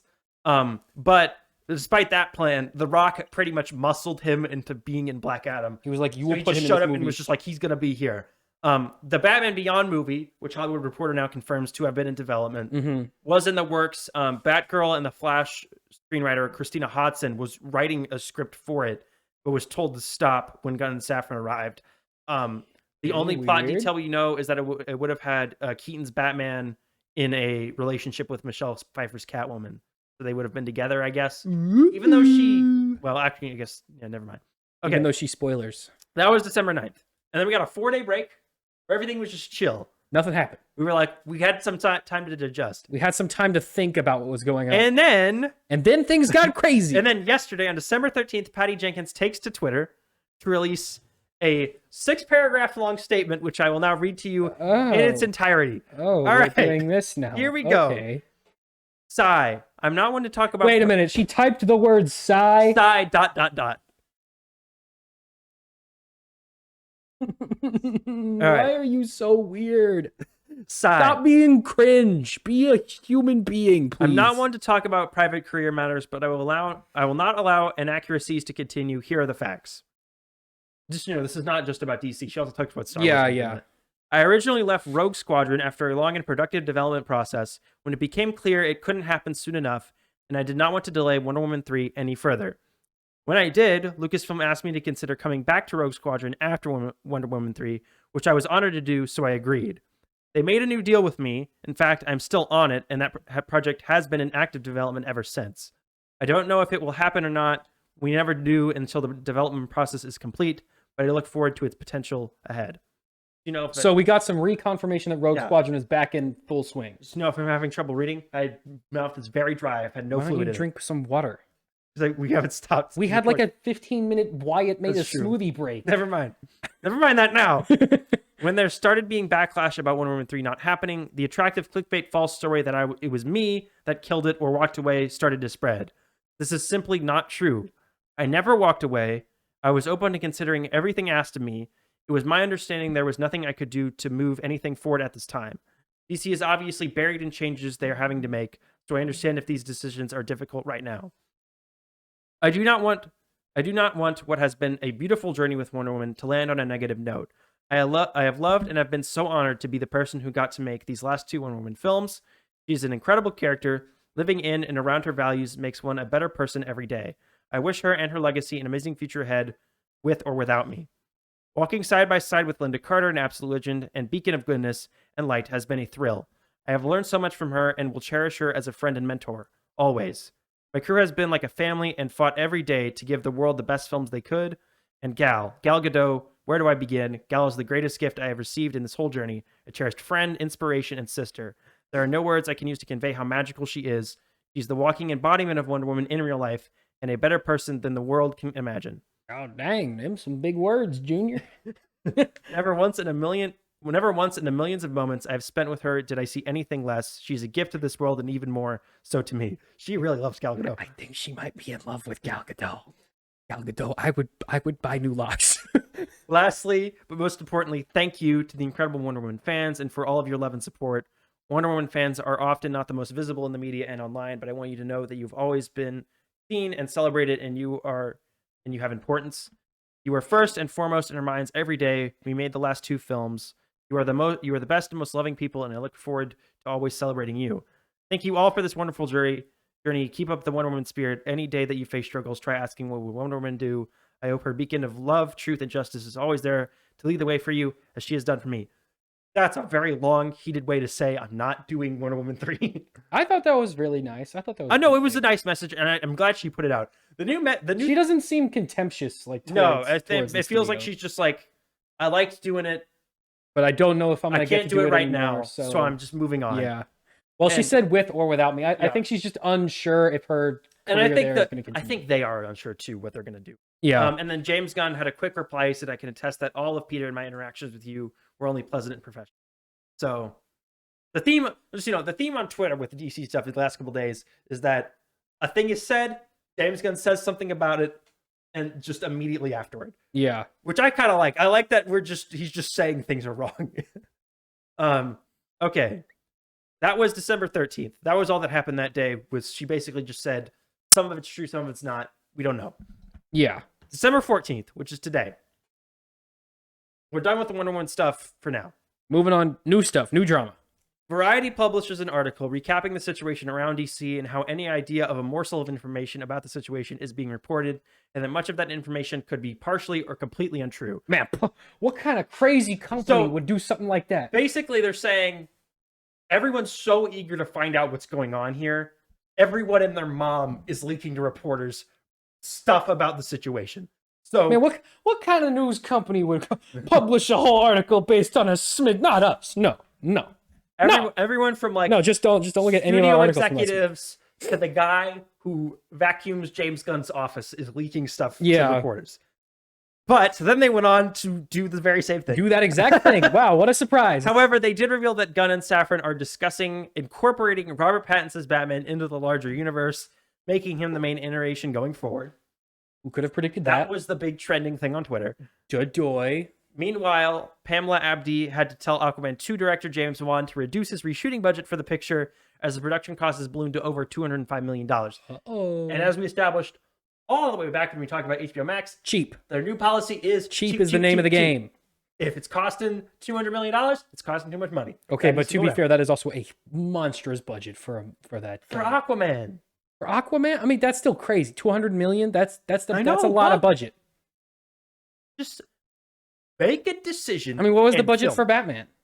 Batman, I think was like 175. I think it was relatively cheap compared to like most of these. Yeah, and that was like by far their best looking movie in years. Well, they also had an actual good cinematographer in that. Yeah, crazy how that works. Higher gruesome than a movie 200 like million was the high end of the Batman Yeah. budget. So around the same area. Yeah. But the Batman's also 3 hours long. And Aquaman 2 is probably going to be like 220. Yeah.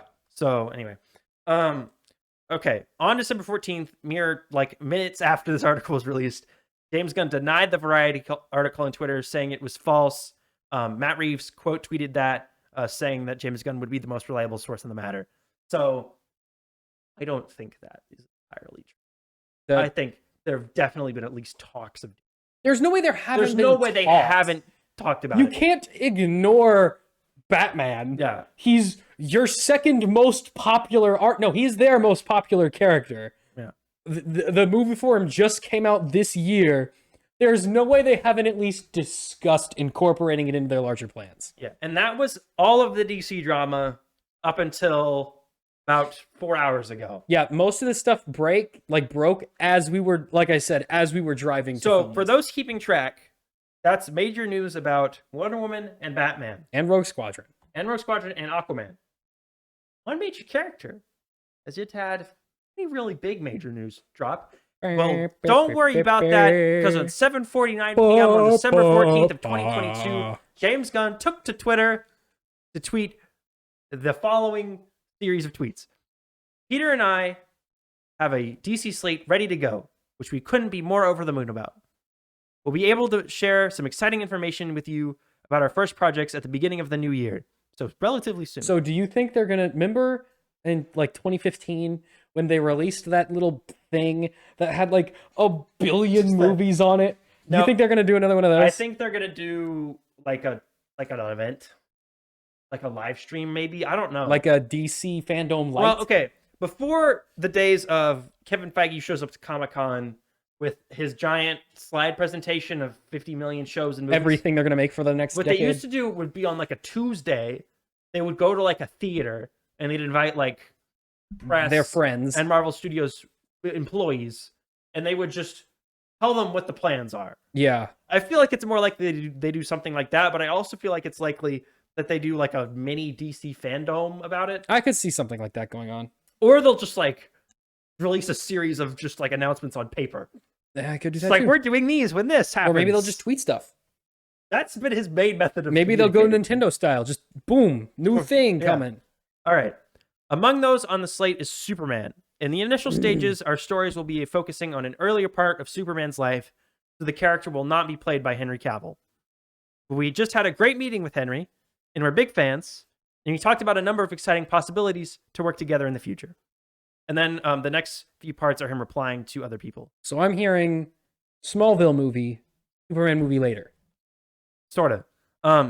And somebody replied to him saying, being part of the slate, I assume it's a movie. He said yes, so it's a movie. Someone asked, are you writing, directing? He is writing, and he has been for a while. They don't know who's directing it yet, so it's probably not going to be him. Someone asked if it's an origin movie. He said, no way. And someone said, could Ben Affleck direct? He said, met with Ben yesterday precisely because he wants to direct, and we want him to direct. We just have to find the right project. Ben Affleck's directing Superman? he talked to Ben Affleck about directing a DC thing. Oh, yeah. Why though? He is a pretty good director. Doesn't this movie Batman? Well, they didn't talk to him about playing Batman. Well, obviously he's Okay. not very good at Batman.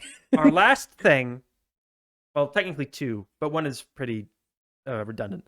One last thing is Henry Cavill, who doesn't have a Twitter, he has an Instagram, put out one of those famous black background white text. Goody. Sappy messages. Goody. 2 paragraphs. I'm going to read them to you. Gosh. I've just had a meeting with James Gunn and Peter Safran, and it's sad news. Sad news, everyone. I will, after all, not be returning as Superman. After being told by the studio to announce my return in October, prior to their hire, this news is the easiest, but the news isn't the easiest, but that's life. So the studio told him, "You're back as Superman. Tell everyone you're back as Superman." And then he went, "All right, I'll do that. I'll quit my job." Actually, you're not Superman. And then his new boss came in a week later and said, "You're fired." Man, that would suck, especially since he left The Witcher to do this too. Expect him to return to The Witcher as soon as possible. The changing of the guard is something that happens. I respect that. James and Peter have a universe to build. I wish them and all involved with the new universe the best of luck and the happiest of fortunes. For those of you who have been on my side through the years, we can mourn for a bit, but then we must remember Superman is still around. Everything he stands for still exists. The examples he sets for us are still there. My turn to wear the cape has passed, but what Superman stands for never will. It's been a fun ride for you all. Onwards and I upwards. feel like it's a little weird how both him and the other director, they both talk about these characters as if they're like real people that are like walking around. Guys, Superman's not a real guy. Wonder Woman not a real person. I get what he's trying to say, though. I get what he's saying. He's like, the spirit of the character will continue to change lives, all that. But like, it's a little weird how both of them are like, ask yourself, what would Wonder Woman do?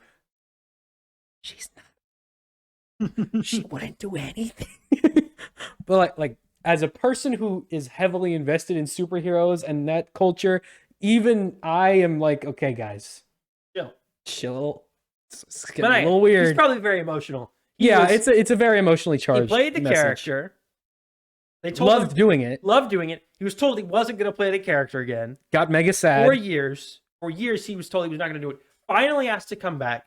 Films this thing. Everyone's excited. He tells everyone, "I'm officially back, and I'm going to do more." And they go, "No, Superman, no." And then literally, he quits his job on the way out, throws a party, builds a gaming PC, and then comes to work on the first day. And the guy who's now his boss tells him, "You're fired." Sick gaming rig. Too bad you're not Superman anymore. L, get ratioed, bozo. And then James Gunn did a Fortnite dance. And then he did. My sources are telling me James Gunn did a Fortnite dance. The Fortnite emote from Superman that he has in the game. Sure. Debunk that, James Gunn. Do it. Debunk us. Okay. Anyway. Debunk us. Debunk us? You won't debunk me. Variety publishes. Okay. One last thing. Variety published a story just clearing up some stuff and giving us a little bit more detail. Gunn and Safran met with Cavill to discuss other opportunities to play different characters within the DCU. He's not going to do any of those. He's not going to play anyone else. He's just fired. Yeah, no, he's not. I don't think he would want to play anyone else. Gunn will write the Superman film, which will focus on a young Superman as a reporter in Metropolis and feature his first interactions with Lois Lane and other core characters. The project will not replace the Ta-Nehisi Coates written and J.J. Abrams produced Black Superman project, which is still in active development for some reason. It is still being That's not confusing at all. That movie has been like in the writing process for like 3 years now. Just saying. Another tenured DCEU cast. Why are they keeping that and scrapping everything else? So, and then Variety. That's so weird. Variety also confirmed that they're going to announce the new slate in January. So very early in the new year. So all that being said, they are wiping the slate clean. Yeah, they are going clean house, except Black Superman, but everything else clean house. Recasting Superman, Twice. recasting Aquaman, probably recasting Wonder Woman. They talked about replacing Batman. They didn't say anything about whether or not Gal Gadot would be staying on or not. They just said that the director is leaving. Yeah, I mean, I think Gal Gadot is pretty, because like all these other characters have shifted and had other people. Like there's been a lot of Supermans. There's been a lot of Batmans. She's the only on-screen Wonder Woman. Yeah, that's not like movie Wonder Woman. Yeah, other than Linda Carter. But that was That's TV. not a movie. Yeah. I think she'll probably stick around. See, okay, here's the conundrum they're in. The smart thing to do, and the thing I want them to do, is just throw everything in the trash and start over. Right? Except Batman. But, well, that's kind of, its own thing. Yeah, but make it part of the rest. Whatever you do next, make that part of it. And But continue. the problem is, Gunn will not want to get rid of his babies. The Suicide Squad... Well, he didn't mention whether or not those were staying around. Suicide Squad and Peacemaker, he's gonna want to keep. He's not gonna get rid of those. I think Peacemaker's already getting a season 2. I think he'll keep them around, but I think much like Batman, they'll just kind of be doing their own thing. Well, they're gonna have to exist in his new universe. And his problem with that is that he's cast is Margot Robbie, is Harley Quinn in the Suicide Squad. Viola Davis is Amanda Waller in the Suicide Squad. Superman is referenced in that movie. Star the Conqueror's in the movie. But he doesn't show up. In Superman is never Peacemaker, seen. Both Jason Momoa, Aquaman, and Ezra Miller, Flash, show up. Their faces are seen. They talk. That's true. So Superman and Wonder Woman don't know that it's Batman. So they could do anything with those three. But if you reboot everything, there's a big plot hole in that Jason Momoa Aquaman looks like Jason Momoa in that scene, and Ezra Miller still play the Flash. What if Peacemaker's hallucinating? True. What if? There you go. Problem solved. What if Peacemaker's just crazy? they just do some sort of reboot event, and the first season just takes place before that happens? Sure, do Another that thing to also. do. But yeah, I do think they're wiping slate. I think the most likely thing is that you'll see all of the major characters recast, not only to get rid of the old actors, but also to get younger people in. Yeah, which I think that was one of their issues starting off, was they cast actors that were too old for the role. Yeah, I mean, like with Batman was the most apparent. They're not in saying his first role as Batman. he was in his mid-40s. He was barely able to do the role. Yeah, But like with Ben Affleck, the man is 50 years old. 10-year plan, he's gonna be 60 by the time they're done with that. He cannot be working out that way and not living that life. He doesn't want to be living that life. You'd have a heart attack. Yeah. So it's not going to be him. Michael Keaton is like 68. It's not going to be him, right? And if they're not doing Batman Beyond, they're not going to have it so he's training a younger one. It's just not going to be him at all. That's true. So my guess is that there is a slimmer of a chance that it is Robert Pattinson as the main Batman. But the fact that he was so quick to shoot it down and that Matt Reeves backed him up on shooting it down makes me think probably not. Makes me think probably not, which makes me think they're going to cast a new Batman. It's so weird, though, to have two Batmans. It's so weird. And everyone was complaining It's so confusing. that the Batman should stay in his own universe. But I'm like, guys, no. he can still get solo movies and then pop up in other stuff. Yeah, you're just wrong. That's what happened with Iron Man. Iron Man 1 and 2, you can watch without seeing anything else. Wholly unrelated But to Iron anything. Man still shows up in the Avengers. Iron Man 3, wholly And if unrelated you're to a everything weirdo else. and just want to pretend that Iron Man's 1 and 2 were it, you can. I mean, You it's can not do like that. you No one's can't do stopping you. But I think the most likely thing is everybody is recast. Jason Momoa will turn into Lobo. I'm totally down. I'm actually excited He's for that. great for that role. And also, I feel like he would actually be pretty big because James Gunn loves the weirdos. James Gunn loves Lobo. That's like his favorite guy. He loves weirdos, and Lobo's a weirdo. So he would have a pretty sizable For role. context, Lobo is basically like Space Wolverine if he was also Deadpool. Yeah, kind of. But I think Ezra Miller is gone. Ezra Miller should have been fired too, like a year Ezra ago. Miller should not still be working. If everyone is fired except for him, he's got something. Gunn, what are you doing? He's got something on the CEO of He's gotta. He's got to have dirt on He's got someone. evidence that he's been cheating on his wife, and he's just holding it against him. I think he's got to have dirt on someone. That he has not been fired yet. And that the studio has defended him. There ain't no way he's got the freaking the kill files on everybody. He's got the Batman list of weaknesses report. Yeah. But I feel like everyone's gonna go and they're gonna start. And the first thing we will see is that new Superman. That will be the start, and we will build from there. Yeah, though not to be clear, not the Ta-Nehisi Coates Superman movie, which will either never come out, which is the most likely thing, or be completely standalone and no one will understand. Will be unrelated to. It'll be like an art house. So what we're talking about the James Gunn one, which he is writing, which is interesting because when he came to DC after being fired from Guardians 3, they offered him to make a Superman movie and he turned it down. And then he said yes And then anyway. years later, he was like, yeah, I'll do it. So Okay, whatever. All right, what's left, dude? Is there any more? I just want to say the most likely scenario is that Aquaman 2 comes out. There's a couple of years break. The Superman thing is the first thing we see, and that's where we move on. I don't know if they'll do some sort of in-canon explanation for why it's rebooted. Yeah. I think they might go on some sort of marketing campaign to sell it like that, but I don't know. And then also Joker 2 will come out, because why not? Because the first one made $1 billion. And Black Superman will come out, and everyone will be confused. Everyone will be like, what? What's happening? Why? Who's this? It's Clark Kent.